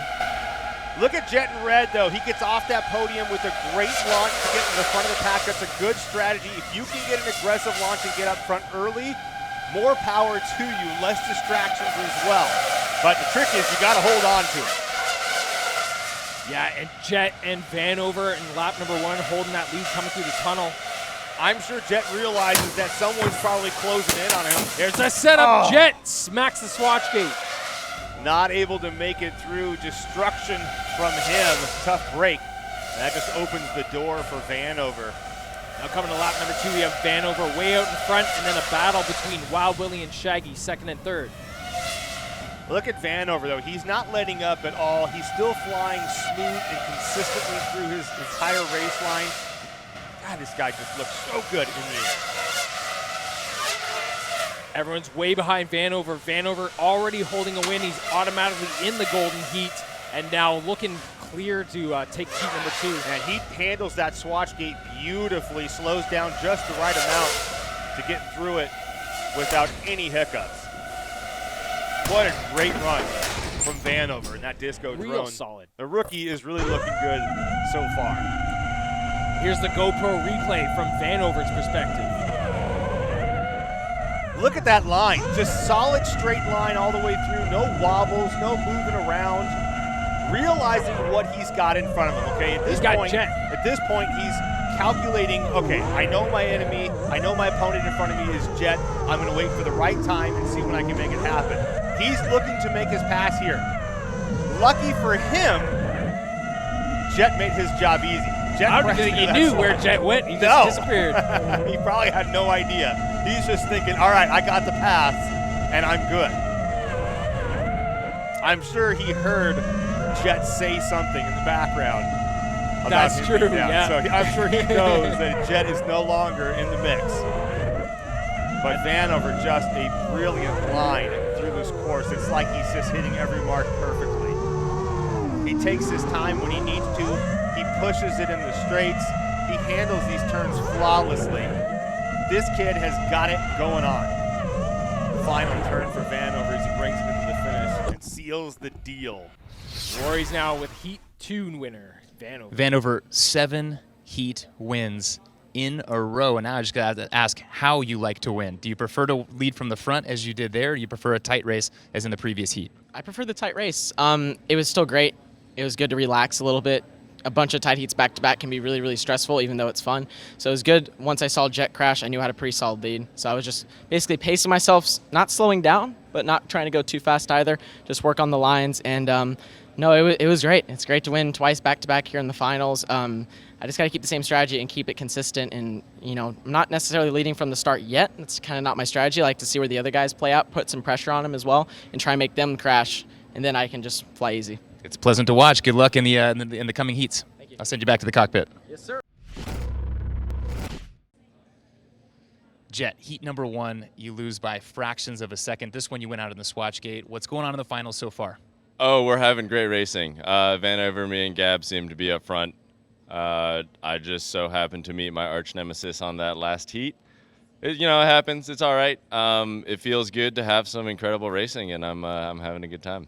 The kid is living up to the hype. Can you beat him? Oh yeah, I mean he's an incredible pilot. I know I can best him as long as I just don't mess myself up. Okay, we'll let you get back to the cockpit. Cool, thank you.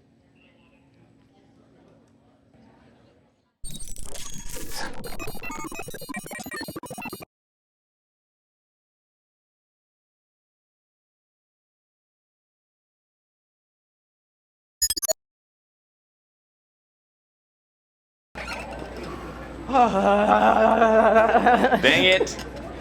Darn it. Dude, that was good chase, Kev. I saw your quad just like stuck. It was like. No, I nailed it. Yeah, I saw. I tried to cut it too tight and didn't have enough up. I just want to point out really quickly, Vanover, a slower heat for him on that last one, a 112.3. The previous heat, a 109.4, so he definitely slowed down. There's that crash from Jet as he did not give it enough gas going. Ton of carnage. As he goes through that swatch gate.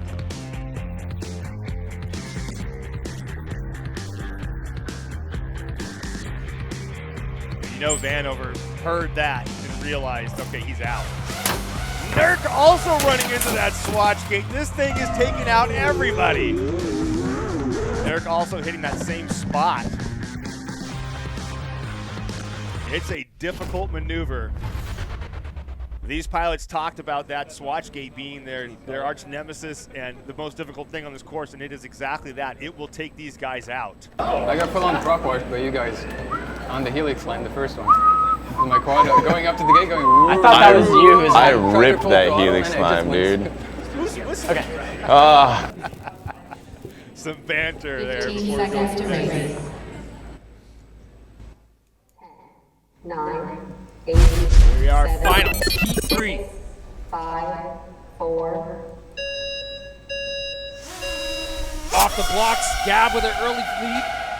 These guys looking really aggressive, preloading that launch off that podium. But it's a scream to first, and who's going to get it and hold on to it? It looks like Jet in red up front. Jet Vanover, Gab in third, coming to the stadium dive. Oh, those guys are right behind him and neck together in second. Oh! Nurk with a contact, and he goes for a little wobble, but saves it. Oh, no! That was Shaggy, he's out.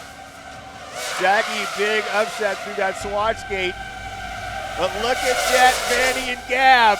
Lap number 2, here we go. Jet in first, Vanover, and Gab in third. These guys are super tight. Jet hit the wall, he goes down. And that leaves just Gab and Vanover and Gab.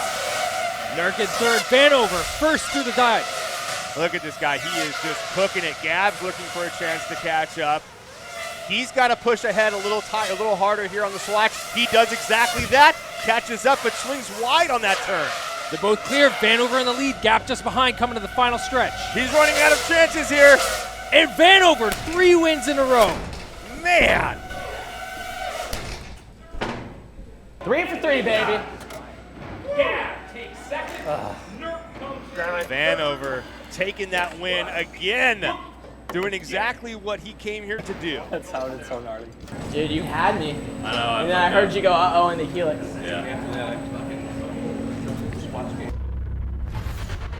Tony, here's the replay from Heat 3. Just want to point out that start. These guys having a very aggressive launch off the podium.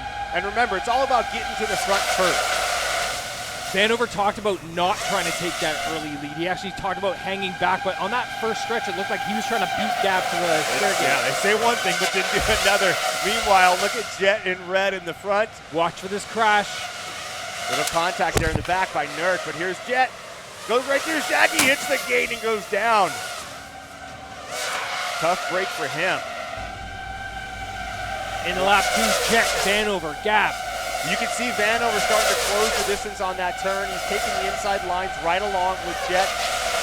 Look at that, a bobble from him as he goes into that helix, hits the edge, and goes down. And Vanover knew this. And you can see him just really cooking and pushing it now. Pulling away from Gab 707 on that stadium dive. And look at Vanover's drone, it's a little flat. Gab 707 has a much brighter angle on it, which is why he was able to close that distance, but then swung wide, and that hurt him. Vanover, there he is for that final stretch. Takes the win, 3 wins in a row. Gab 707 in second and Nurk in third. What a run from these guys. Here's a GoPro replay from Vanover. It was a 111.8 for him on this run. Not his fastest of a 19.4, but still a solid round. I want you to take a look at the smoothness of his flight. Watch how controlled he is as he goes from one element to the next, essentially threading them together. Jet still holding the lead through the swatch gate, coming back to the main level. Vanover with a sharp turn as he goes back into that hall and guns the throttle. Will we catch a glimpse of Jet going down? He has trouble here, coming up through the square gate and the helix climb. Oh, we lose sight of him. We lose sight completely. And Vanover now realizing he's in the lead and no one's around him. He continues that same momentum he had. You notice how it doesn't affect him. He doesn't get shaky. He doesn't get trembly. He doesn't start moving all over the place. He's still very controlled and precise through the rest of his run. That's a talented pilot, folks. Real cautious on that swatch gate. Here he is coming into the final stretch. Great run from Vanover with that 111.8. There's a side-by-side of Vanover and Gab 707. Ooh, Yeah, that was what close. a battle. It was actually Vanover taking that and beating him to that first square gate. Jet then taking over, Jet in the lead, Vanover, and then Gab. I'm watching Gab 707 down below as he sees these two pilots in front of him. Oh, goes a little too wide, or a little too sharp on that turn, I'm sorry, and ends up recovering with that wobble. That's tough to do. Little wobble there, that slows him down. The rest of the pilots push ahead. From Gab's perspective, lining them up, he sees both Jet and Vanover right ahead. This is where Jet goes down. But if you notice, Gab has a lot more movement on these straights where Vanover is holding really steady. That's slowing Gab 707 down. He needs to tighten that up like he did on this run and get those lines a little more solid and straight. Yeah, even slows down through the tunnel. Vanover's way ahead at this point. Now, Vanover did slow down quite a bit, even more than Gab 707 did through that swatch gate. Gab was able to thread right through there. But look, he's got too big of a distance here. He's not able to catch up. And all those little micro movements is what kept him back and didn't allow him to push ahead.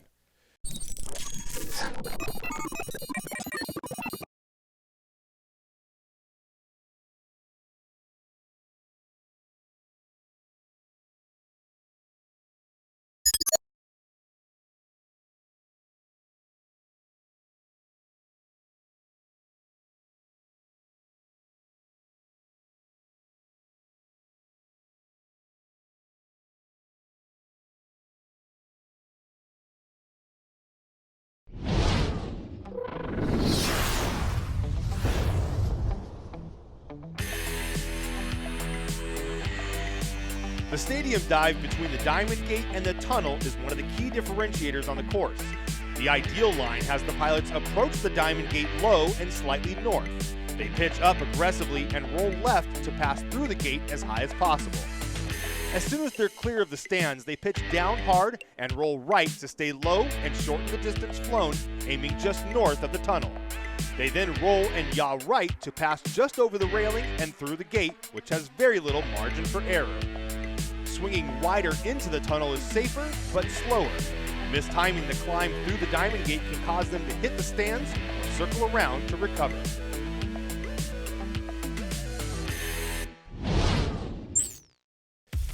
Here's some crash replays. This is Jet's clip the pillar at the Helix climb. You can see he just went a little bit too far to the right, didn't even go through that section, ended up going on the outside of that pillar, so he would have had to go back through that gate. It seemed like a sloppy error to me. Yeah, there was no way he was going to recover from that. Tough break for him. Shaggy at the swatch gate. Oh, same mistake as he's done before in the past, as well as many other pilots as they go through this. They slow down just a little bit too much. They start to see that opening, and they don't give it enough throttle to push back through that opening. He's already carried too much momentum and caught into that outside edge.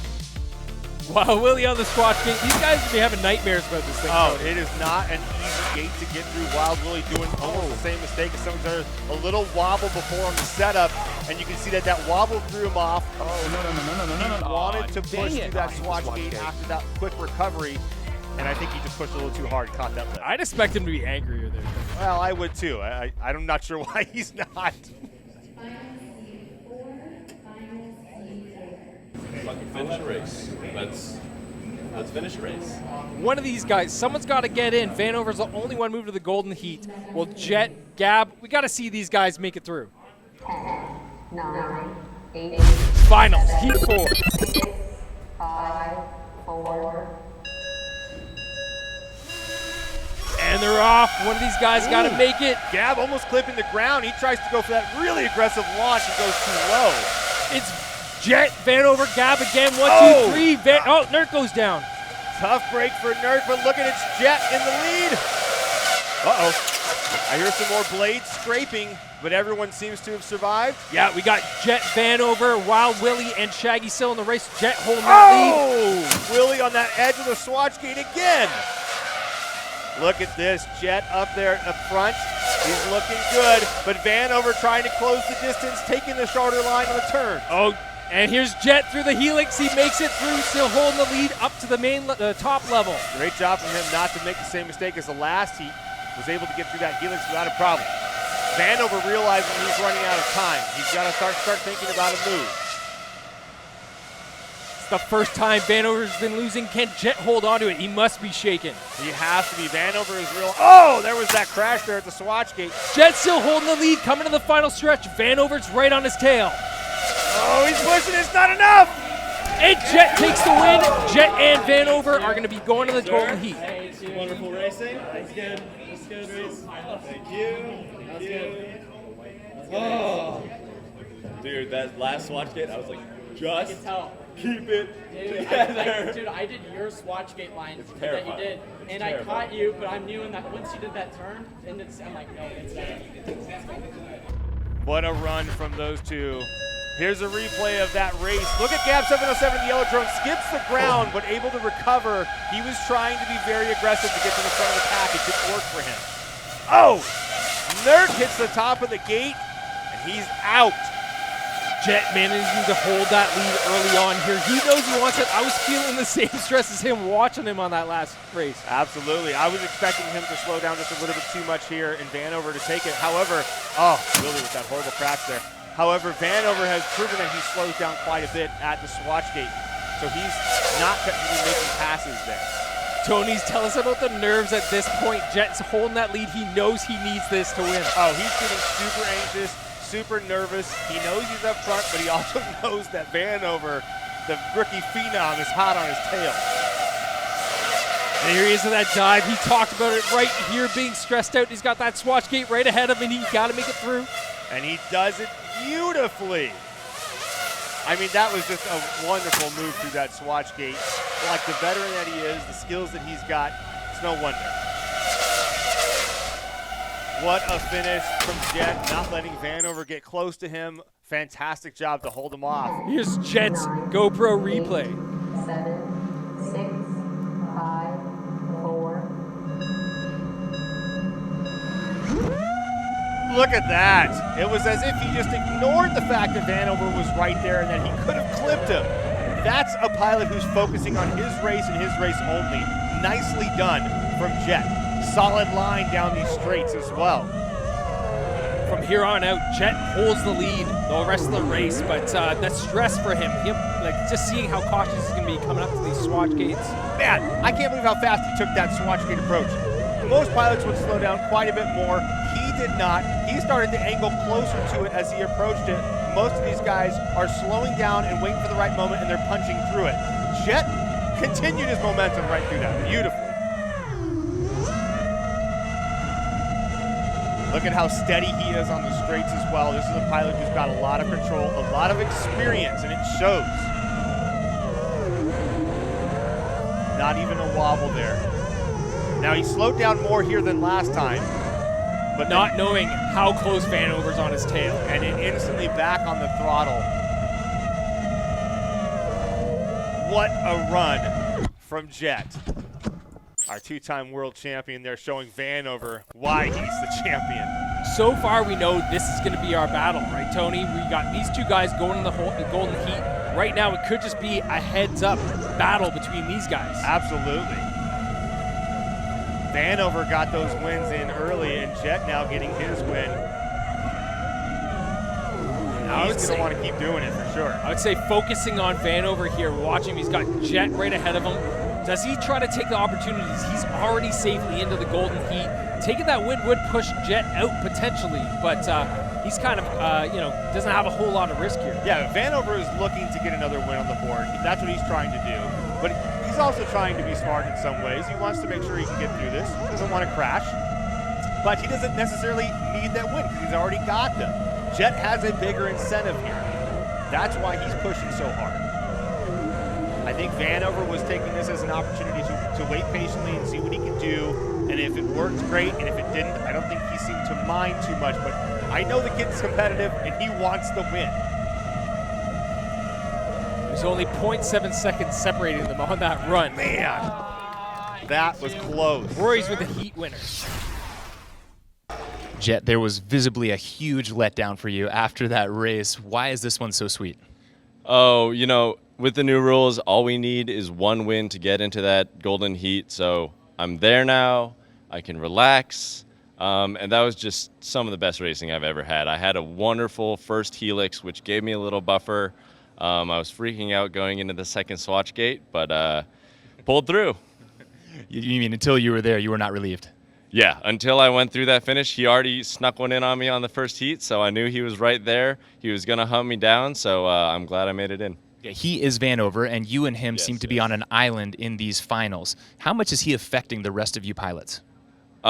He's not really affecting me all too much. I'm still racing my own lines. All the mistakes I've made are my fault. So I'm having a good time. I'm just hoping for better racing. All right, well, congratulations. We'll see you in the Golden Heat. Cool, thank you.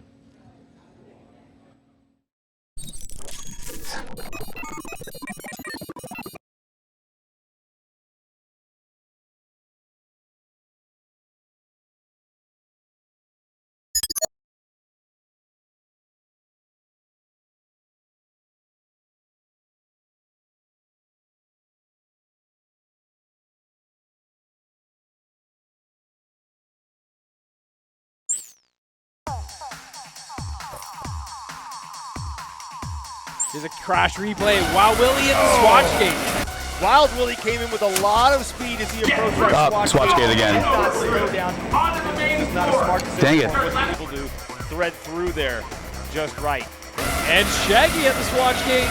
Look at Shaggy. He didn't slow down either. Both these guys being very aggressive with their approach to the swatch gate. That's a tough thing to do. You've got to be diligent and slow down just a little bit. Look what happens. Hits the gate, goes for a wobble, gets thrown off of his mindset of how he's flying, and then ends up colliding with that next gate. Not happy about that. No. Frustrating. Well, absolutely. Realizing that he caused his own error there.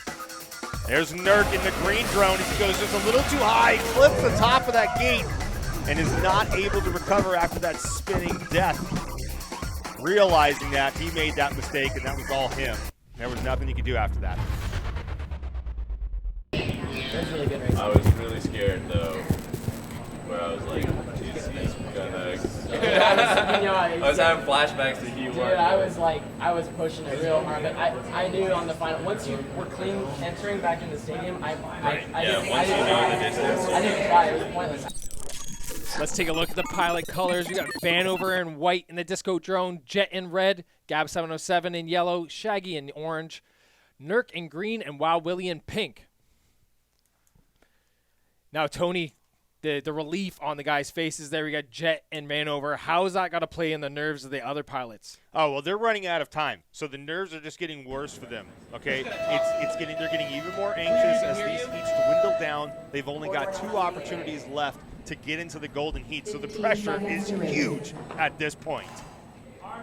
10, 9, 8, 7, 6. Finals, Heat 5. And they're off down the corridor. Ooh, Jet skipping the ground, going for that aggressive launch. It's Vanny in first in the heels climb. Vanover getting out there early, and these guys are wobbling all over the place. Not looking good. Vanover, Jet holding the lead here. Those guys are already in. Look at how close Gab 707 and Jet is. Jet goes for the pass and goes into second place. Gab looking for a place to pass. He's still in third. Vanover getting overtaken. This is chaos. Back to the main level, starting lap number 2. It's Vanover, Jet, Gab 707 in third. Oh, Vanover goes wobbly, and that allows Jet to get in the lead. Look at Gab 707 even pushed ahead. Jet is now increasing that lead, though he's still got lots of room. Oh, these guys are starting to close the gap on him. Oh, look at Vanover coming out like a bat out of hell, pushing ahead into second place. He's now got to take out Jet. Vanover slows down. Jet's got that lead still, coming into the final stretch. These guys cannot catch up to Jet. He's on a whole other line. Oh, it's Jet in first, Gab just ahead of Vanover in second, and Vanover in third. We're just pushing too much throttle, man. I think Gab got me in the finals. We are pushing too much throttle. Dude, we were way too much throttle. We all bombed. Yeah, we're just, it's like slowly sinking. Woo, it's getting close. These guys are pushing it to the limits, Trav. Tony, let's take a look at that replay, but come on. Jet again, another win. There's only one heat to go for these guys to get in that golden heat. The Jet skipping off the ground there from the launch. Tough break for him, but pretty amazing to know that he was skipping the ground and still able to get himself up there in first. Now he's behind at this point. Look at Vanover in the disco drone up in front, and he slows down here like he usually does. That allows Jet to get into striking position. Now Vanover comes out just ahead of him, but look at Jet in red. Ooh, and Vanover fumbled. That was a very rare mistake from Vanover as he goes through that hallway. Not normal of him to go for that wobble. Gab chases Jet up the helix. That was a great recovery from him.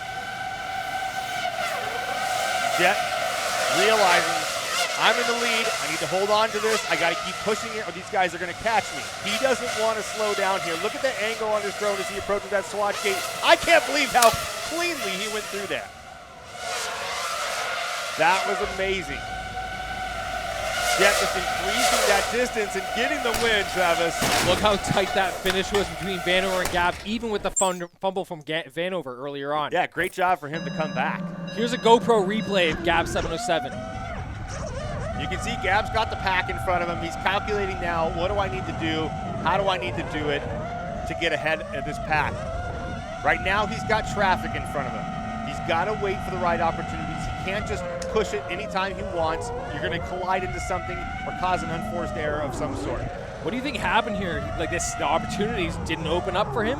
Or was he not pushing it hard enough? He's only got 2 more chances. I just think that the guys in front of him were pushing it so much that every one of them were just at that level where they couldn't go, couldn't gain any ground. The only place you're going to gain any ground is if you caught the inside turn and somebody went outside and went wide, and that gave you the opportunity. And I think that's what Gab was hoping for. And you can see he closed the distance there. Vanover swings a little wide, allows him to catch up a bit.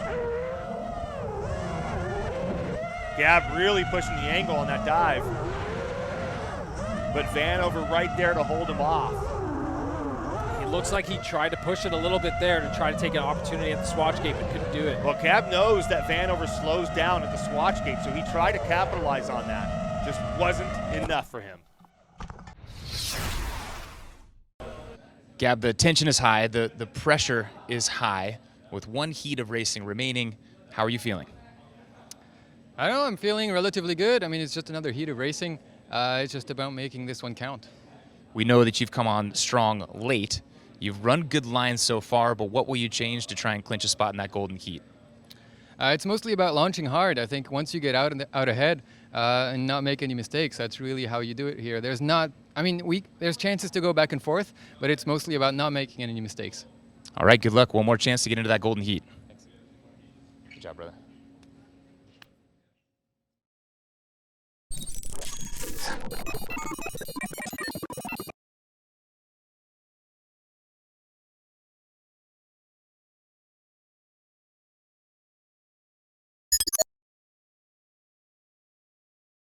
I want you and me in that golden heat. Just you and me.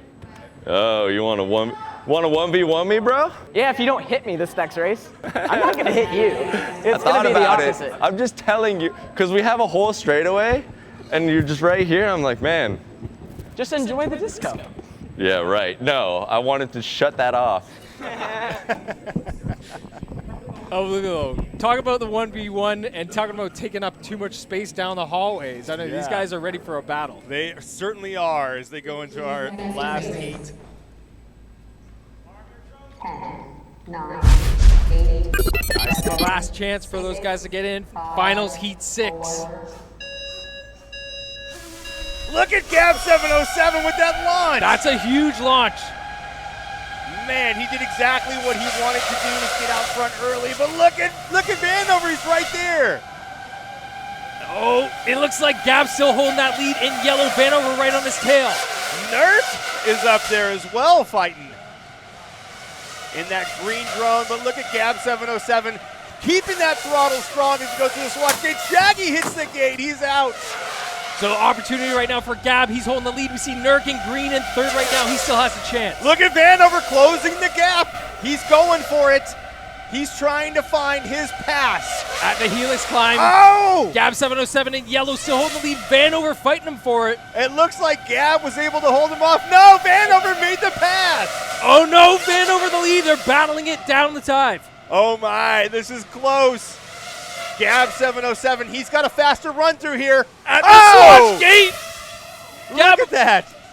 Gab, it looks like they're battling it out. Gab might have the edge at the final stretch. I can't believe this. Wow! Oh, Gab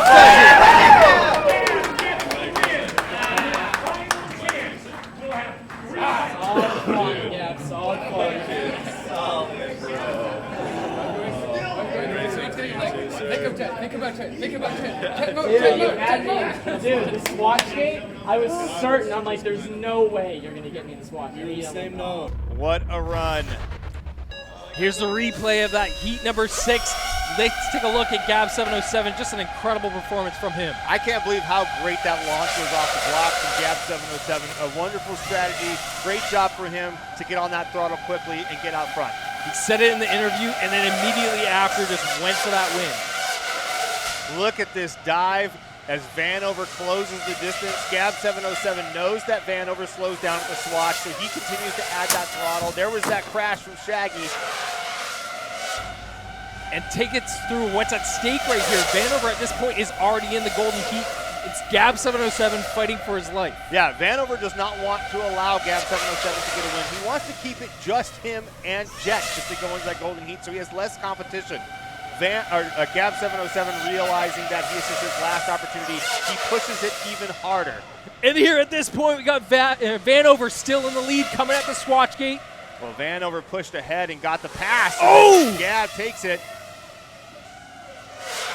Gab just had a fantastic line out of that swatch gate to get in front and hold it all the way in. How incredibly close was that? Unbelievable from Gab. Here's the GoPro replay. Just want to point out real quick that Gab had a 109.4. That's tied with the fastest we had seen so far. Vanover and Jet both had a 109.4 earlier on. Here's that battle. This is Gab's 707 view as he goes down the corridors. These long stretches through that Pentagon and the Diamond Gates. On the stadium dive. Now normally they'd start letting up. Gab's still holding throttle. He waits till the end to let up before he goes up that swatch gate. He knew he had something to prove here. He needed to get up front, stay up front, get the lead, not let it go, so he was not letting up at all. And waited until heat 6 to do it. Well, better late than never, right? That's right. Gab 707 a little wide on that turn out of the helix that allows Vanover to come ahead. Got a little too comfortable here. Let Vanover get ahead of him. Now he's going to really fight for it. You can see Gab is realizing that Vanover is in front of him. He sees him. He knows he's there. He's got to look for his mark. He slowed down a little earlier there, but was able to push. That was the pass right there. Gab 707 now fighting for the win. He doesn't see Vanover, so all he's doing is pushing as hard as he could, and it pays off for him. There's a heads-up view of Gab 707 and Vanover. I think I can see the sweat dripping down his forehead right now. I believe it. Vanover's got Gab 707 in his sights. Very aggressive on these turns. You can see him doing sharp movements. Uh-oh, a little correction, an overcorrection. Slows down just a little, like he normally does to that swatch gate. But he still has Gab 707 in front of him. Now here they are coming into lap number 2. It's coming up this helix climb at the end of the hall where Vanover managed to take the pass. Gab 707 swings a little wide, a little high. Vanover almost takes that turn blind, and that allows him to push ahead. That was a risky move. He had nothing to lose. That's true, he didn't. Well, he did want to keep Gab 707 out of the golden heat. That's true. Both pilots slowing down quite a bit as they go through that swatch gate. I saw a glimpse of Gab there taking the lead. He's right there just in front of him. They can't even see each other. There he is. Vanover realizing it's too late. And there was nothing he could do. Solid flying, Gab, solid flying. Gab, you punched your ticket, but just by the skin of your teeth in the last heat of regular racing, we finally saw a big smile. How does it feel to get that monkey off your back? It feels great. That was a good start. I started really powerful, fast. Somewhere in the second lap, I made a mistake, and Vanover just creeped in front of me, and then I was just like, no, not now. And then coming out to the swatch gate, I was just thinking about Jet. He has a very aggressive lineup that I thought, okay, this is it. This is now or nothing. I got to do it. And it just worked out perfectly. I just itched him out by just a bit, so perfect. I know you're in the zone when you race, but you had to hear the other pilots in the pilot's lounge and Jet next to you cheering you on. There seems to be a kind of a collection of you guys trying to fight against Vanover. I don't know if it's a collection of us. I mean, we need to stand up to the rookie, right? We're supposed to be the guys with the experience here, but he's showing us up. He's got a lot of talent, very hardworking and very fast. So, yeah, we want to show what we're made of. You've got a habit of coming on late in the finals. So do you think that you finally figured out your line on this course? Yeah, I think I was maybe not as aggressive as I should have been. I should have started way more aggressive. A lot of the early heats, I was trying to play it safe and make sure I didn't crash out. I maybe wasn't too acquainted with the track, but, you know, it's starting to lock in. All right, well, congratulations on making the golden heat, and good luck. We'll see you in a second. Thanks.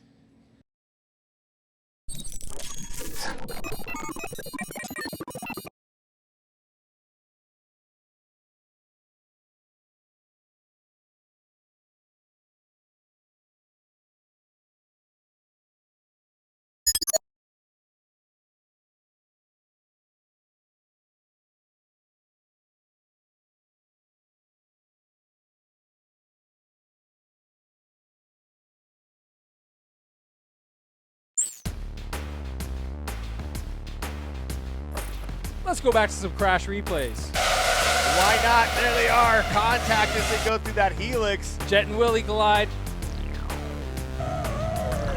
There's the view. You can see Jet had no idea. Whoa! Oh no! Why must I get midair? You. Here's Shaggy. Crashing out again on the Swatch Gate. His new best friend, I'd say. I think so. He's had a lot of meetings with that Swatch Gate, so to speak. Shaggy just not slowing down quite enough. Shaggy realizing too many mistakes as he approaches.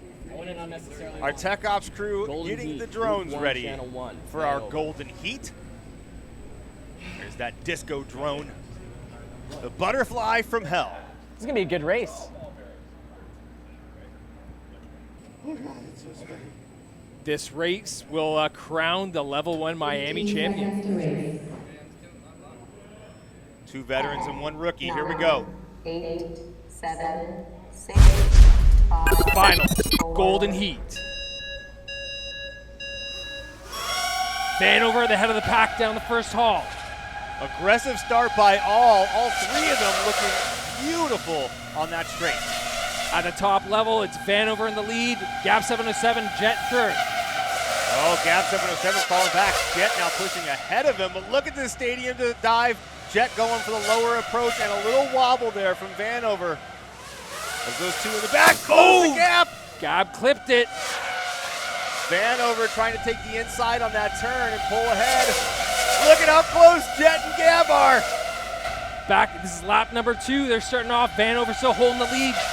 Jet and Gab battling it out. Vanover doing a great job playing defense here. Oh no! Jet hits the Helix gate. Jet is out. Vanover in the lead. Gab 707 on his tail into the stadium dive. Vanover may not realize who's gone down or who's still up. I'm sure he heard the size of Jet. That's not going to change his flying. He's still going to continue to push and keep Gab at bay. Both clean through the Swatch Gate. Here's the final stretch. Vanover clear in the lead. Gab's got to make a move. Here's the final sprint. Oh! Yes! Whoa! Did it! Vanover takes the win. Gab 707 couldn't quite make it happen. Can I lay down? Dude, oh, that first lap, I was full send. The 19-year-old rookie taking the first win. Here's the replay. I can't believe it. Look at this start. All of them really aggressive. Gab skipping the ground, but holding on to it. Jet taking a beautiful tight turn through that Helix to get into second place and stay in there. Not enough for him to jump into first. Vanover in that lead. You can see Jet in red going lower, trying to find a way to close that gap. And Jet obviously pushing ahead with some speed, but then swings really high as he goes out of that Swatch Gate. That doesn't give him any opportunity to close the distance between him and Vanover. Vanover holding him off. Gab 707 now in striking distance for second. Look at that confidence from Vanover, still holding a strong lead. He's not even part of the battle. That's where Jet goes down. Jet had such a good Helix climb. He took the inside, but when he came up, he had a lot of throttle and caught the edge of the gate. Tough break for him. Unbelievable performance from the rookie. Vanover just absolutely killing it here, becoming the champion at Level 1 Miami. Gab 707 realizing his chances are thinning. He's got to make it happen, and he just doesn't have enough real estate. Vanover takes the win as our first champion of the 2019 season. That's amazing. Here's the GoPro replay of Vanover's run. Look at how straight that line is. Not a single sway of left or right or up and down through these straights from Vanover. This kid is locked in. That shows some amazing maturity as a pilot, especially him being such a young pilot. But as he said before, he has some experience. He's been in the RC industry for about 10 years. And it shows. Vanover's lines are just straight as an arrow. Doesn't seem to be having much trouble with the track. It's all about his lines. He's just so calm and confident. I'm amazed at how great his line is through this course and how he doesn't vary from that. It's just unbelievable. He slowed down quite a bit more here, but it didn't hurt him. At that point, knowing that Jet is probably out, hearing his cries and going for the win to beat out Gab 707. He does exactly that. Vanover, after the Golden Heat, you secured the win and you said, I did it. We know that you won the level, but what does it mean to you? It means everything to me. I'm doing this for my dad who's watching up in heaven. He's a champion, and this is just the first step to getting there. And I'm really just so grateful, so blessed to be here. For me, this is 10 years flying anything RC, and even more flying drone racing. And to be on DRL again is incredible. And to pull off the win, it's just something I've been wanting to do ever since I watched the first DRL race ever that broadcasted. I wanted to be in that position. I wanted to feel that energy, and I wanted to prove to myself that all the hard work I put into here was worth something. And to do it is just, it's amazing. Well, you got 5 points on the season. How does that affect your confidence moving forward on the next level? Pretty good. It's great to have the most points so far. We still have 6 more races to go. So I got to keep racking up those points. I want to keep racking out those wins, of course. I mean, that's why I'm here. I'm not here to podium. I'm here to win. And I'm also here to have fun, of course. Before the finals, you said it's so surreal to be here. I look up to you guys. Do you still look up to these pilots, or do you feel like you dominate them? No, I look up to these guys, right? This is just one race, right?